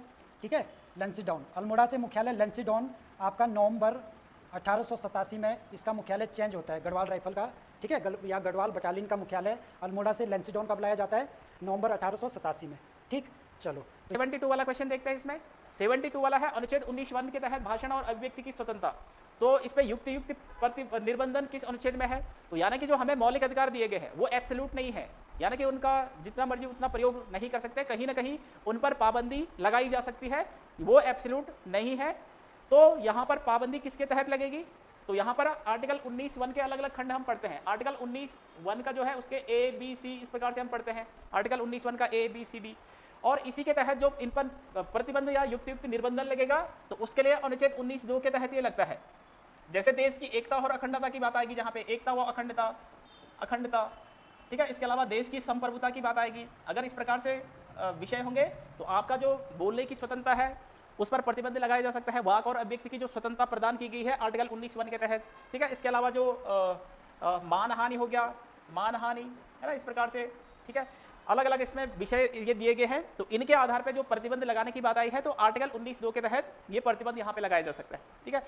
आर्टिकल 19(1) में क्या है? तो आर्टिकल 19(1) में जो मूल स्वतंत्रताएं हैं, यानी कि यहाँ पे जो स्वतंत्रताएं दे रखी है, जो 6 प्रकार की मूल स्वतंत्रताएं अभी है, वाक और अभिव्यक्ति की स्वतंत्रता है ना, शांतिपूर्वक निरायुध सम्मेलन करने की स्वतंत्रता, संगठन बनाने की स्वतंत्रता, आबाद रूप से विचरण करने की स्वतंत्रता, कहीं भी बस जाने की स्वतंत्रता और कोई भी वृत्ति आजीविका व्यापार करने की स्वतंत्रता। तो आर्टिकल 19(1) के तहत फिर इसके भी अलग अलग खंड होते हैं, A, B, C, D इस प्रकार से। तो यहाँ पर है, और मूल संविधान में देखें तो वहां पर 7 प्रकार की मूल स्वतंत्रताएं थी, ठीक है। आर्टिकल 19(1) के बी में क्या है? तो यहाँ पर शांतिपूर्वक निरायुध सम्मेलन करने की स्वतंत्रता है, शांतिपूर्वक बैठक आप कर सकते हैं, कोई सम्मेलन आप कर सकते हैं, तो ये आर्टिकल 19(1) के बी में है। आर्टिकल 19(1) के सी में क्या है? तो यहाँ पर है संगठन व संघ बनाने की स्वतंत्रता, ठीक है, आर्टिकल 19(1) के सी में। तो इस पर जो प्रतिबंध, तो आर्टिकल ये इसका राइट आंसर यहाँ पे सी यहाँ पे सही होना था। अगला इसमें 73 वाला क्वेश्चन है, सही मिलान कीजिए। तो यहाँ पे हमें सही मिलाना है। तो पहला इसमें पृथ्वी का अपने अक्ष पर झुकाव, तो पृथ्वी अपने अक्ष पर कितने डिग्री झुकी हुई है? अगर हम देखें पृथ्वी इस प्रकार से, तो पृथ्वी इस प्रकार से झुकी हुई है, यानी कि इसका हम नॉर्थ पोल अगर देखें ये है और साउथ पोल ये है, और वैसे इसका जो एक्सेस होना था वो इस प्रकार से सीधा होना चाहिए था। तो यहाँ पर जो एंगल बनेगा ये वाला, तो ये 23.5 डिग्री यहाँ पर झुकी हुई है, अपने अक्ष पे 23.5 डिग्री झुकी हुई है। तो फर्स्ट का होना था यहाँ पे कितना? 4, फर्स्ट का इसमें 4 यहाँ पे होना था, फर्स्ट का 4 अगर दिख रहा होगा यहाँ पे 23.5, तो इसको ऐसे भी लिख सकते हैं 23.5, ठीक है। तो फर्स्ट का 4। दूसरा है अगर उपसौर की स्थिति, यानी कि जब क्या होते हैं पृथ्वी और सूर्य क्या होते हैं एक दूसरे के नजदीक आते हैं, तो उस कंडीशन को कहते हैं क्या? उपसौर। तो उपसौर मतलब उप मतलब समीप, सौर मतलब सूर्य के। तो ये यानी कि यहाँ पर डिस्टेंस दे रखी है यहाँ पे, यानी कि लगभग सूर्य और पृथ्वी के बीच में जो डिस्टेंस होती है तो 15 करोड़ किलोमीटर के करीब यहाँ पे सूर्य और पृथ्वी के बीच में डिस्टेंस होती है। लेकिन उपसौर की जब कंडीशन होगी, जब दोनों नजदीक होंगे, सूर्य पृथ्वी के नजदीक हो जाएगा, तो उस समय ये डिस्टेंस 15 करोड़ से कम हो जाती है। तो लगभग अगर हम यहाँ पे देखें तो यहाँ पर हो जाएगा उपसौर में क्या हो जाएगा? लगभग 14.70 करोड़ किलोमीटर यहाँ पर डिस्टेंस हो जाएगी, तो यानी कि 15 करोड़ से कम हो जाएगी। अपसौर की अगर हम बात करें तो अपसौर मतलब जब सूर्य और पृथ्वी के बीच डिस्टेंस बढ़ जाती है, तो वो कंडीशन तब क्या होगा? 15 करोड़ से ज्यादा डिस्टेंस यहाँ पे बढ़ जाएगी। तो यहाँ पर सी का होना था 3, 15.21 करोड़ किलोमीटर। और यहाँ पर इनकी डेट भी अगर देखें तो उपसौर की जो कंडीशन बनती है तो ये 3 जनवरी को बनती है, और 3 जनवरी को, और अपसौर की जो कंडीशन बनेगी तो ये बनेगी कब? 4 जुलाई को, ठीक है। अगला है पृथ्वी का अपने तल पर कोण। तो पृथ्वी अपने तल पर कितने डिग्री का एंगल बनाती है? तो ये 66.5 डिग्री का ये एंगल बनाएगी, 66.5 डिग्री का कोण ये बनाएगी। तो यानी कि यहीं पर अगर हम देखें इस प्रकार से ये वाला, तो ये इसका कक्षा तल हो जाएगा, ये वाला, ये कक्षा तल हो गया। और यहाँ से लेकर जो इसका एक्सेस है, यहाँ पर जो एंगल बनेगा तो ये 66.5 डिग्री का ये एंगल यहाँ पे बनता है।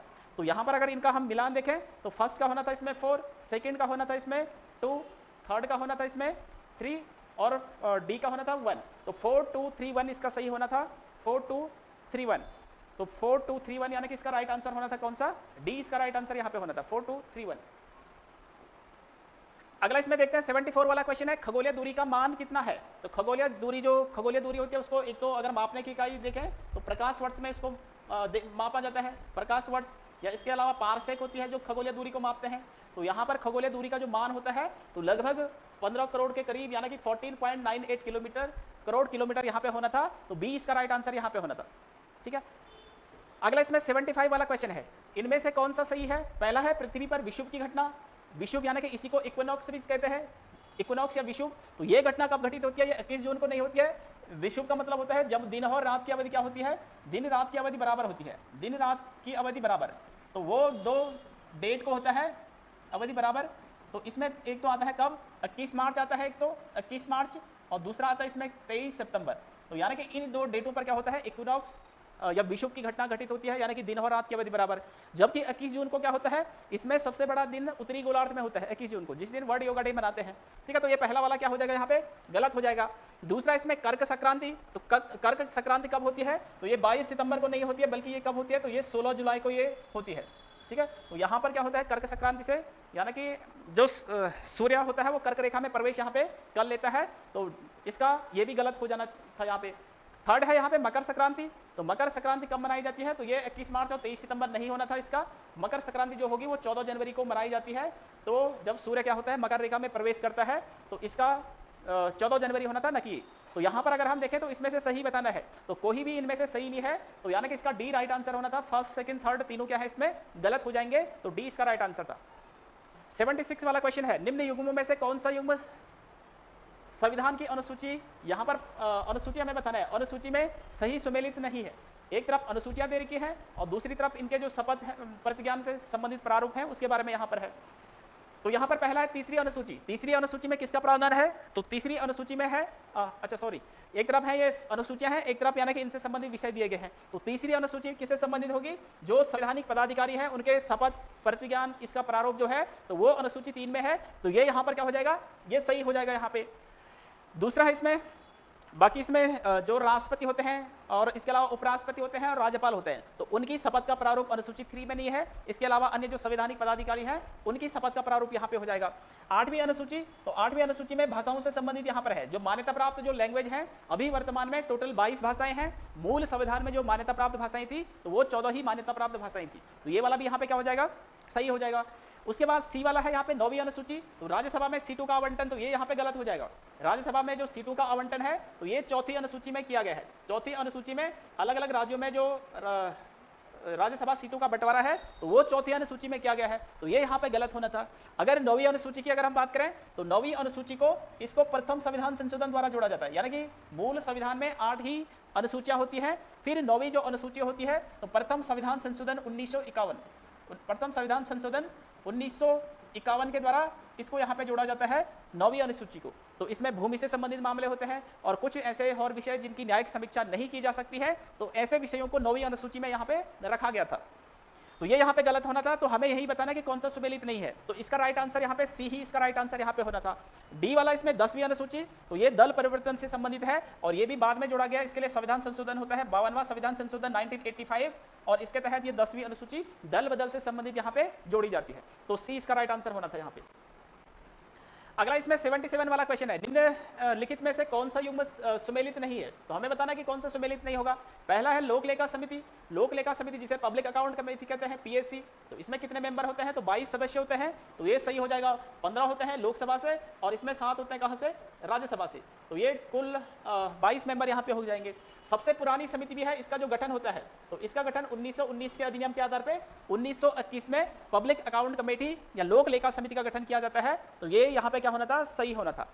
दूसरा है प्राकलन समिति, एस्टिमेट कमेटी जिसे कहते हैं। तो इसमें 30 मेंबर होते हैं और ये 30 के 30 मेंबर कहाँ से होते हैं? तो ये सभी के सभी लोकसभा से ये होते हैं। यहाँ पे राज्यसभा के सदस्यों को प्राकलन समिति या एस्टिमेट कमेटी में इनको शामिल नहीं किया जाता है। तो ये वाला भी यहाँ पे सही होना था। और इसका जो गठन हुआ है, इसका गठन तो 1950 में इसका गठन यहाँ पे होता है, 1950 में।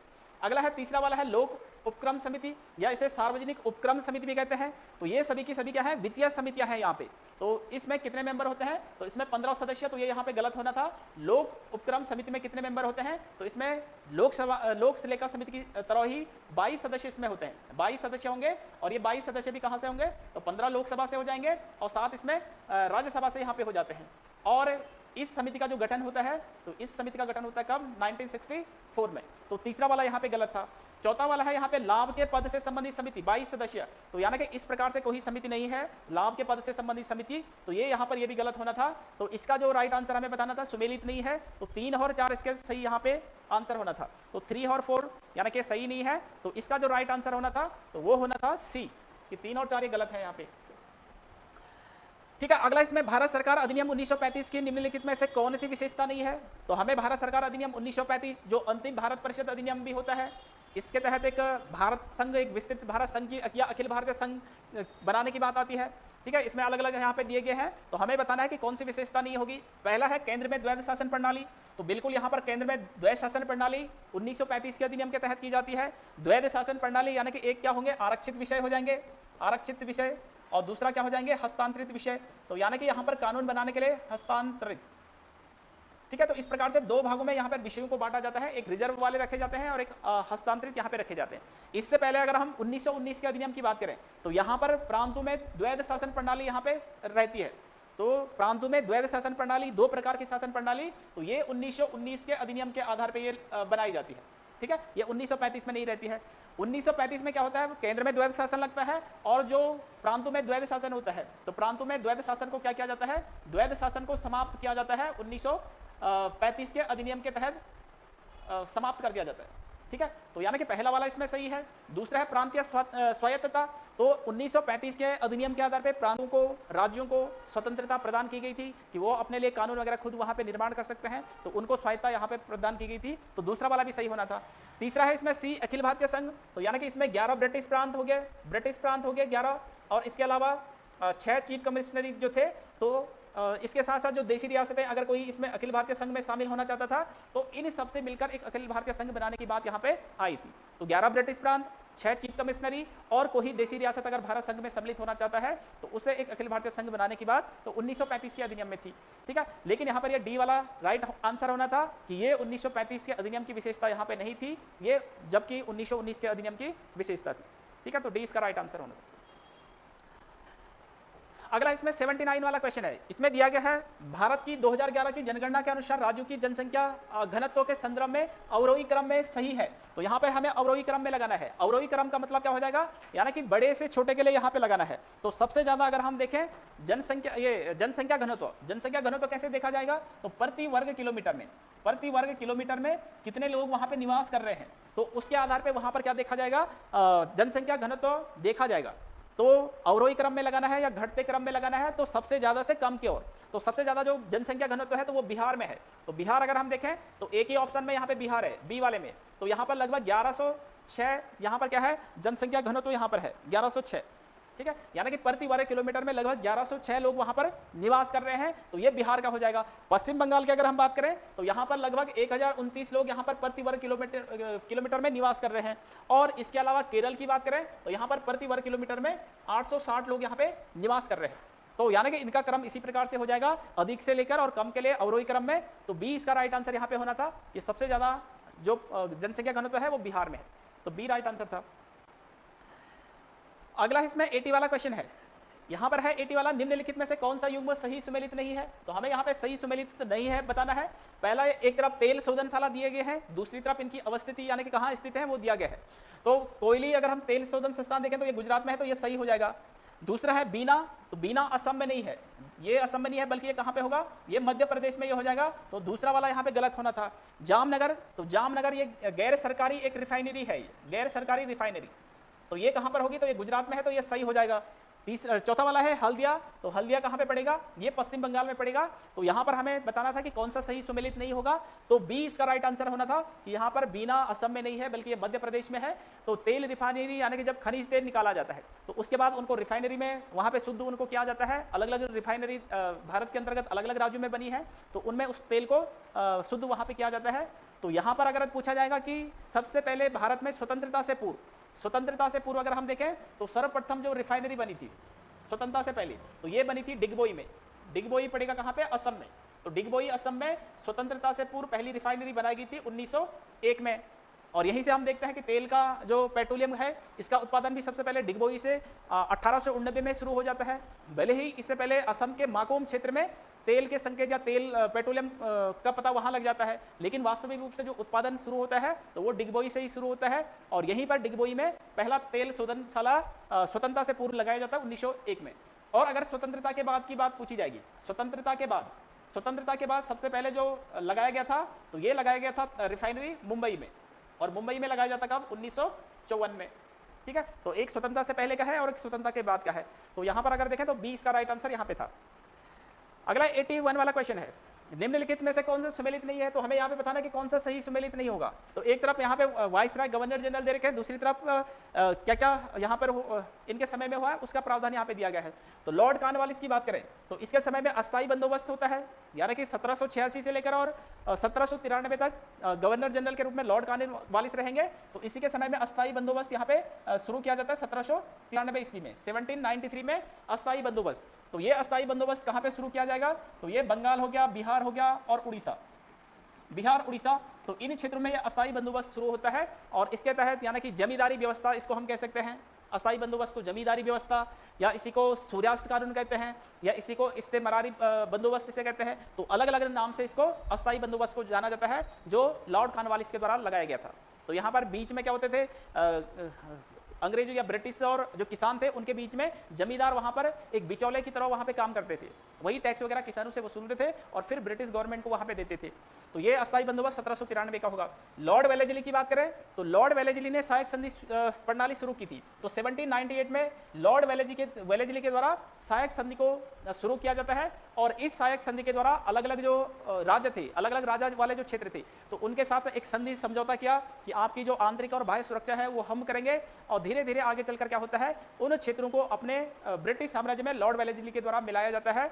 तो ये सहायक संधि यहाँ पे शुरू करते हैं। तो सबसे पहले अगर पूछा जाएगा तो सबसे पहले सहायक संधि स्वीकार करने वाला था हैदराबाद, उसके बाद मैसूर हो गया, और उसके बाद तंजौर हो गया।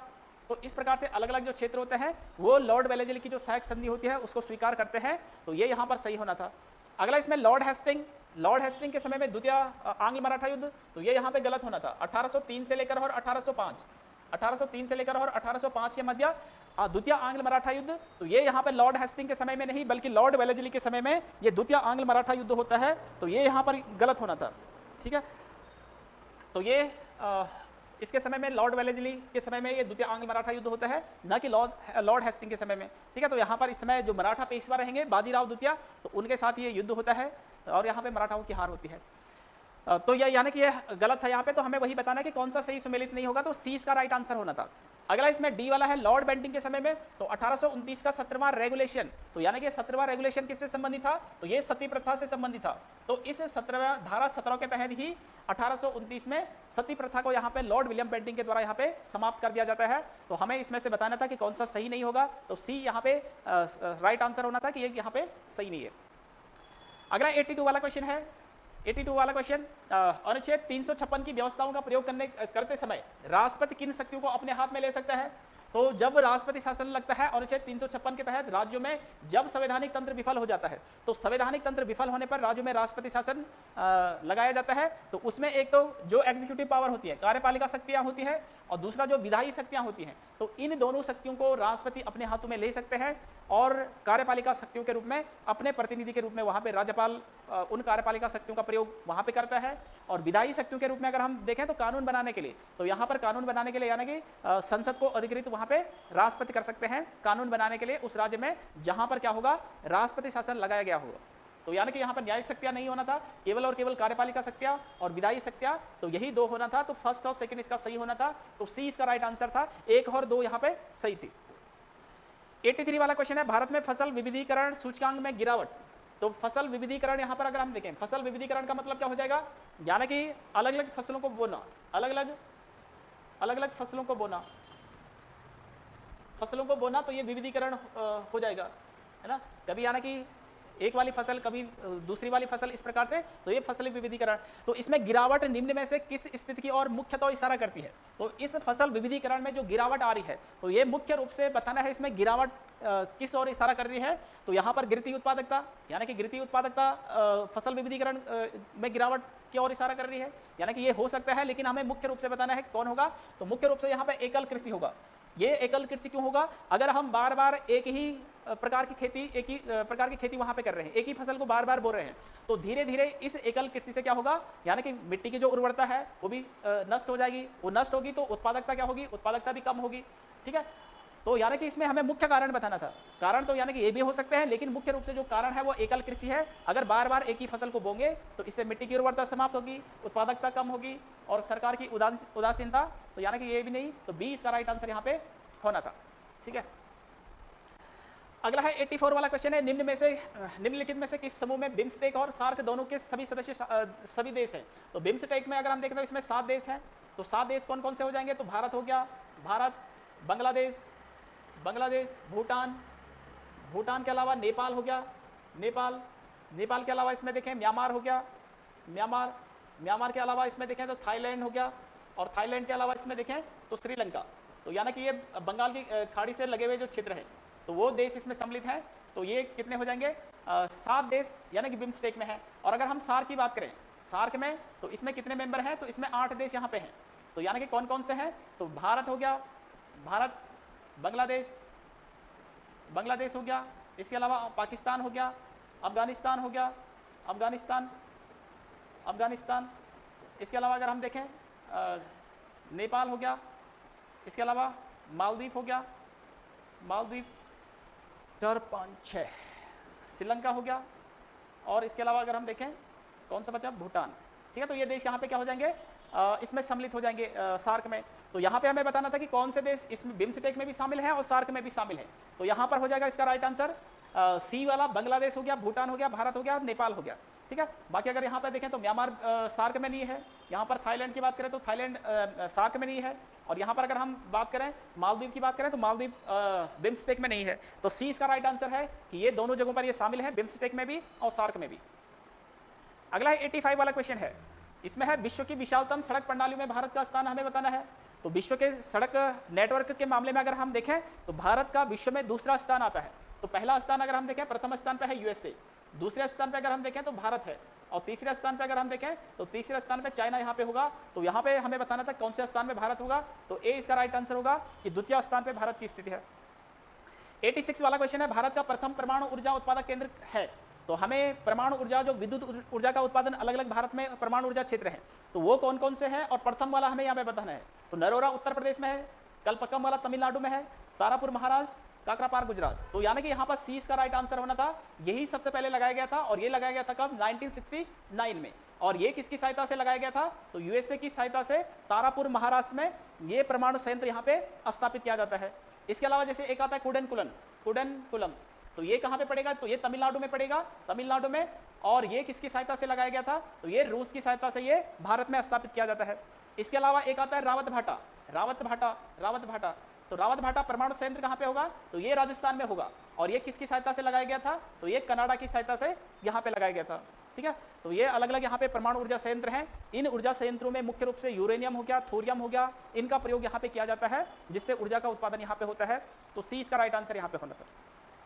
अगला है 87 वाला क्वेश्चन है कि संचित भंडार एवं उत्पादन की दृष्टि से भारत का सबसे बड़ा कोयला क्षेत्र है। तो भारत का अलग अलग, कहीं बुक्स में 5 क्षेत्र 6 क्षेत्र इस प्रकार से, तो अलग अलग क्षेत्र अगर हम देखें तो जैसे दामोदर घाटी कोयला क्षेत्र है, तो ये कहाँ पड़ेगा, तो ये झारखंड पश्चिम बंगाल में ये पड़ेगा, झारखंड पश्चिम बंगाल में। ठीक है, ये क्षेत्र यहाँ पे है। झारखंड में जैसे मुख्य रूप से यहाँ पे आता है झरिया कोयला क्षेत्र, इसके अलावा बोकारो कोयला क्षेत्र यहाँ पे आता है। ठीक है, पश्चिम बंगाल में देखें तो यहाँ पे मुख्य रूप से रानीगंज यहाँ पे कोयला क्षेत्र है। ठीक है, तो ये झारखंड पश्चिम बंगाल में होगा। महानदी घाटी कोयला क्षेत्र की बात करें तो इसमें आ जाएंगे कौन कौन से, तो एक तो छत्तीसगढ़ होगा, छत्तीसगढ़ राज्य, और इसके अलावा उड़ीसा वाला जो क्षेत्र है तो ये यहाँ पे ये सम्मिलित हो जाएगा। ठीक है, तो उड़ीसा में जैसे यहाँ पे कोयला क्षेत्र है क्या, तलचर कोयला क्षेत्र, तो ये उड़ीसा में है। ठीक है, इस प्रकार से। और इसके अलावा छत्तीसगढ़ में देखें तो छत्तीसगढ़ में कोरबा है ना, इस प्रकार से कोयला ये क्षेत्र हो जाएंगे। तो ये महानदी घाटी कोयला क्षेत्र के हैं। इसके अलावा गोदावरी घाटी क्षेत्र की बात करें तो इसमें मुख्य रूप से जो तेलंगाना है, तेलंगाना हो गया, इसके अलावा आंध्र प्रदेश हो सकता है। तो इस क्षेत्र में ये गोदावरी घाटी कोयला क्षेत्र वाले राज्य। सोन घाटी कोयला क्षेत्र, तो सोन घाटी कोयला क्षेत्र में एक तो यूपी वाला क्षेत्र आता है, और इसके अलावा कौन सा आता है, मध्य प्रदेश वाला क्षेत्र यहाँ पे आएगा, सोन नदी घाटी जो कोयला क्षेत्र वाला है। तो यहाँ पे जैसे सिंगरौली है, सिंगरौली, ठीक है, ये मध्य प्रदेश में, तो ये कोयला क्षेत्र यहाँ पे।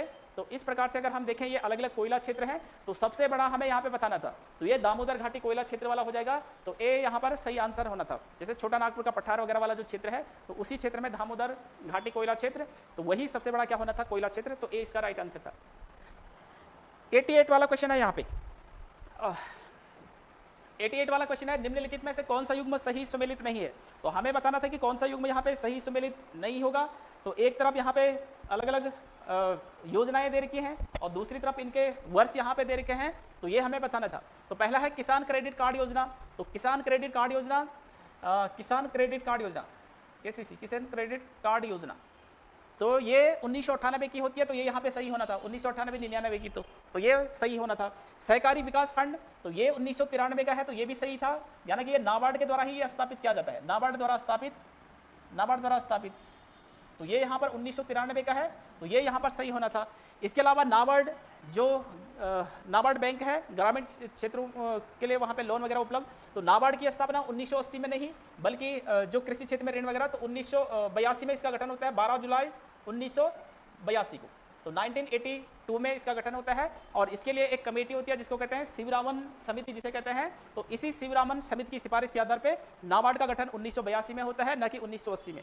और अगला है क्षेत्रीय ग्रामीण बैंक। तो क्षेत्रीय ग्रामीण बैंक की स्थापना अक्टूबर 1975 में होती है, तो ये यहाँ पर सही होना था। तो यहाँ पे हमें बताना था कि गलत कौन सा है, तो यहाँ पर सी इसका राइट आंसर होना था कि ये सही नहीं है, बाकी सारे सही है। अगला है 89 वाला क्वेश्चन है, निम्नलिखित में से कौन सा एक प्रधानमंत्री कृषि सिंचाई योजना से संबंधित, यहाँ पे हमें बताना है कि कौन सा इसमें प्रधानमंत्री कृषि सिंचाई योजना का एक घटक नहीं होगा। तो कौन सा एक घटक नहीं होगा, तो पहला इसमें पर ड्रॉप मोर क्रॉप। तो पर ड्रॉप यानी कि प्रति बूंद और अधिक फसल, इसका मतलब क्या हो जाएगा, पर ड्रॉप मोर क्रॉप का मतलब क्या हो जाएगा, प्रति बूंद व अधिक फसल। तो प्रत्येक फसल में क्या करना है, प्रति बूंद अधिक फसल। तो ये यहाँ पर इसका होता है। अगर हम प्रधानमंत्री कृषि सिंचाई योजना की बात करें तो ये 2015 में शुरू होता है, 1 जुलाई 2015 इस समय प्रधानमंत्री कृषि सिंचाई योजना की शुरुआत होती है। तो पहला है प्रति बूंद अधिक फसल, ये सही था। दूसरा है हर खेत को पानी, तो ये भी इस सिंचाई योजना का होता है घटक। तीसरा है इसमें समेकित जलागम विकास कार्यक्रम, तो इसका मतलब क्या है, जल संरक्षण करना, जल संरक्षण करेंगे, जल संरक्षण, मृदा संरक्षण, तो ये इसका कार्यक्रम, ये घटक होता है। तो जल संरक्षण करेंगे तो खेतों को पानी वगैरह उपलब्ध होगा, तो ये भी इसका होता है। लेकिन हर घर नल ये इसका नहीं होता है, ये यहाँ पे क्या हो जाएगा, गलत हो जाएगा। तो डी इसका राइट आंसर था कि प्रधानमंत्री कृषि सिंचाई योजना का एक घटक नहीं है, तो हर घर नल वाला ये इसका नहीं है, तो ये सही होना था। 90 वाला क्वेश्चन है, जब योजना आयोग की स्थापना की गई तो निम्नलिखित में से कौन सा योजना आयोग का उद्देश्य नहीं है। तो योजना आयोग की गठन की बात अगर हम करें तो 15 मार्च 1950 को योजना आयोग का गठन होता है, प्लानिंग कमीशन जिसे कहते हैं। तो इसका मुख्य काम तो होता है पंचवर्षीय योजनाओं को बनाना, पंचवर्षीय योजनाओं से संबंधित ये होता है, पंचवर्षीय योजनाएं ये बनाना है, ठीक है, ये इसका होता है। इसके अलावा यहाँ पे जैसे दिए गए हैं पूर्ण रोजगार की प्राप्ति, तो ये यहाँ पर ये इसका उद्देश्य होता है, ये भी, तो ये सही होना था। उसके अलावा इसमें आय और धन की असमानताओं को कम करना, तो ये भी यहाँ पर इस पंचवर्षीय योजना का उद्देश्य होता है। तीसरा है इसमें उत्पादन को अधिकतम तक बढ़ाना, तो ये भी इसका उद्देश्य होता है। लेकिन डी वाला जो था इसका केंद्र और राज्यों के मध्य वित्तीय संबंध स्थापित करना, तो ये यहाँ पर इसका गलत होना था कि इसका उद्देश्य ये नहीं होना था कि केंद्र और राज्यों के मध्य वित्तीय संबंध स्थापित करना, तो ये नहीं होना था, ठीक है। इसके अलावा पंचवर्षीय योजना, प्रगति का मूल्यांकन करना, कितनी प्रगति हो रही है, प्रगति का मूल्यांकन, ठीक है। तो ये सारा कुछ क्या होता है, योजना आयोग का उद्देश्य यहाँ पे होता है।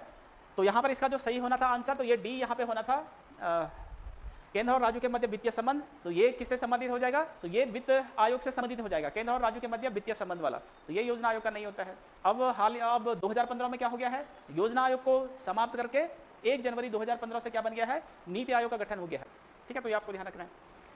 अगला इसमें 91 वाला क्वेश्चन है, संयुक्त राष्ट्र संघ के प्रतीक चिन्ह में दर्शाई गई पत्तियों में संबंधित पौधा है। तो संयुक्त राष्ट्र का जो वो है प्रतीक चिन्ह है, तो उसमें बीच में वर्ल्ड का मैप यहाँ बनाया गया है, वर्ल्ड का मैप है, यहाँ वर्ल्ड है पूरा यहाँ, और इसके चारों ये इसके इस तरफ देखें और इस तरफ अगर हम देखें तो इस प्रकार से इसमें पत्तियां हैं इसमें। तो ये किसकी पत्तियां हो जाएगी यहाँ, तो ये है जैतून की पत्तियां, ठीक है। इस प्रकार से आपने देखा होगा, ठीक है, जैतून की पत्तियां। तो इसका जो राइट आंसर होना था वो ए राइट आंसर होना था कि जैतून की पत्तियां हैं, तो ए राइट आंसर। 92 वाला क्वेश्चन है, नीचे 2 वक्तव्य दिए गए हैं, ए को कथन ए और कथन कारण आर कहा गया। तो कथन और कारण वाला है, पहला है यहाँ पे जनसंख्या ढांचे में बढ़ती हुई कार्यशील जनसंख्या के परिणाम स्वरूप बढ़ते आर्थिक वृद्धि दर को जननांकीय लाभ कहा जाता है। तो यहाँ पर जैसे क्या हो रहा है, बढ़ती हुई कार्यशील जनसंख्या, तो कार्यशील जनसंख्या का मतलब क्या हो जाएगा, जो उत्पादकता को बढ़ाती है, जो कार्य करने की जिसमें क्षमता होती है, तो वह कार्यशील अगर हम जनसंख्या देखें तो लगभग 15 से लेकर और 64 वर्ष तक के आयु के बीच के जो है इनको कार्यशील जनसंख्या के रूप में माना गया है। तो यहाँ पर कार्यशील जनसंख्या के परिणाम स्वरूप बढ़ते आर्थिक वृद्धि दर को जननांकीय लाभ कहते हैं। तो यानी कि जनसंख्या बढ़ने से जो ये कार्यशील जनसंख्या है इसके बढ़ने से क्या हो जाएगा, जननांकीय लाभ, यानी कि आर्थिक वृद्धि दर बढ़ेगी। अगर यानी कि काम कर रहे हैं तो उत्पादकता बढ़ेगी तो आर्थिक इकोनॉमिक रेट बढ़ेगा, इकोनॉमिक रेट बढ़ेगा तो ये जननांकीय लाभ इसे कहा जाएगा। यानी कि जनसंख्या बढ़ने के कारण ही ये लाभ प्रॉफिट यहाँ पे देखने को मिलेगा, तो इसे जननांकीय लाभ इसे कहा जाएगा। तो यानी कि ये क्या है, ये सही हो जाएगा, यानी कि जो कथन ए है वो सही है कि इससे लाभ होगा। दूसरा कारण कथन आर दे रखा है, कथन आर वैसे कारण हो रहा था, इसमें है घटता हुआ जन्म दर जनसंख्या ढांचे को परिवर्तित करता है। तो अगर क्या हो रहा है, जन्म दर यानी कि जनसंख्या घट रही है, घटता हुआ जन्म दर यानी कि जनसंख्या घट रही है, जन्म दर जनसंख्या ढांचे को परिवर्तित करता है, तो ये यहाँ पर सही होना है।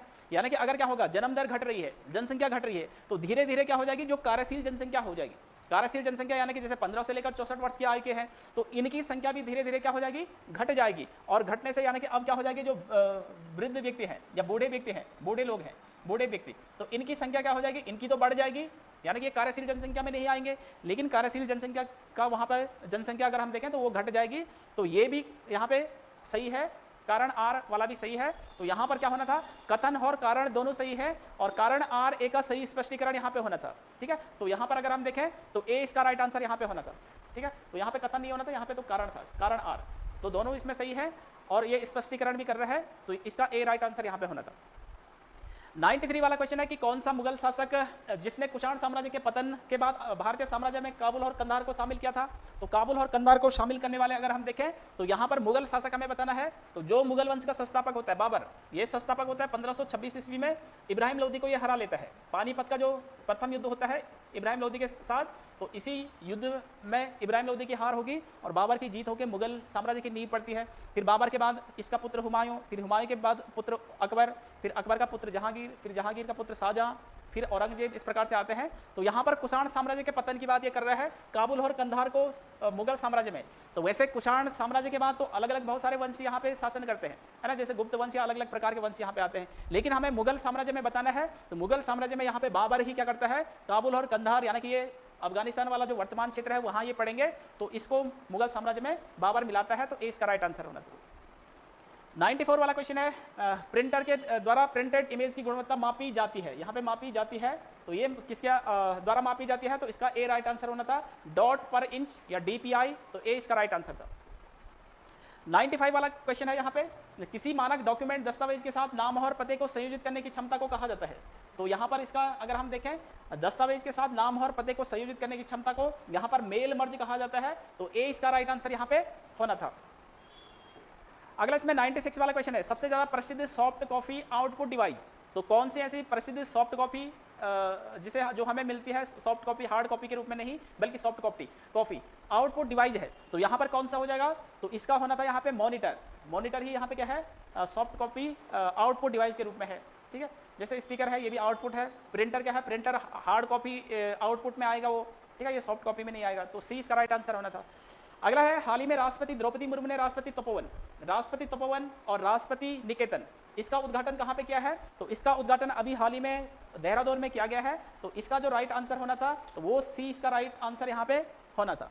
ठीक है, तो राष्ट्रपति तपोवन, राष्ट्रपति निकेतन और एक लिख देना इसमें राष्ट्रपति उद्यान। तो अभी हाल ही में राष्ट्रपति द्रौपदी मुर्मू ने देहरादून का दौरा किया था, तो इस समय ये यहाँ पे स्थापित किया इनका उद्घाटन यहाँ पे होता है, तो सी इसका राइट आंसर यहाँ पे होना था। 98 वाला क्वेश्चन है, हाल ही में शहरी चुनावों के लिए मोबाइल आधारित ई वोटिंग प्रणाली को अपनाने वाला पहला राज्य कौन सा है, तो इसका राइट आंसर था यहाँ पे डी, बिहार, ई वोटिंग को अपनाने वाला। अगला इसमें 99 वाला क्वेश्चन है, हाल ही में चर्चा में रहा आदर्श वाक्य नागरिकों को सशक्त बनाए, भ्रष्टाचार को उजागर करे, तो इसका संबंध ये आदर्श वाक्य किसका है, तो ये लोकपाल का ये आदर्श वाक्य बनाया गया है, तो ये सी इसका राइट आंसर यहाँ पे होना था। ठीक है, और लास्ट वाला इसमें क्वेश्चन है, हाल ही में आपदा जोखिम न्यूनीकरण के लिए संयुक्त राष्ट्र कावा पुरस्कार 2025 से किसे सम्मानित किया गया है? तो यहाँ पर इसका जो राइट आंसर होना था, तो बी इसका राइट आंसर यहाँ पे होना था कि यहाँ पर मृत्युंजय महापात्र जो है, ठीक है, तो उनको ये पुरस्कार यहाँ पे मिला है, तो ये बी इसका राइट आंसर यहाँ पे था, ठीक है। बाकी बानू मुश्ताक की बात करें तो इनको बुकर पुरस्कार प्राप्त हुआ है, बुकर पुरस्कार, और ये बुकर पुरस्कार जो इनको मिलेगा वो हार्ड लैंप के लिए इनको बुकर पुरस्कार मिलता है। और इसके अलावा अगर हम गुलजार की बात करें, गुलजार को और राम भद्राचार्य, तो इनको क्या मिलता है? तो इनको 58वां 58वां ज्ञानपीठ पुरस्कार इनको प्राप्त होता है, ज्ञानपीठ पुरस्कार। और इसके अलावा जो 59 वाला ज्ञानपीठ पुरस्कार है, 59 वाला ज्ञानपीठ पुरस्कार, ज्ञानपीठ, तो ये मिलता है किसको? ये विनोद कुमार शुक्ल, ये मिलेगा किसको? 59 वाला ज्ञानपीठ पुरस्कार, तो विनोद कुमार शुक्ल इसका ये होना था, ठीक है। तो इसका राइट आंसर है बी वाला।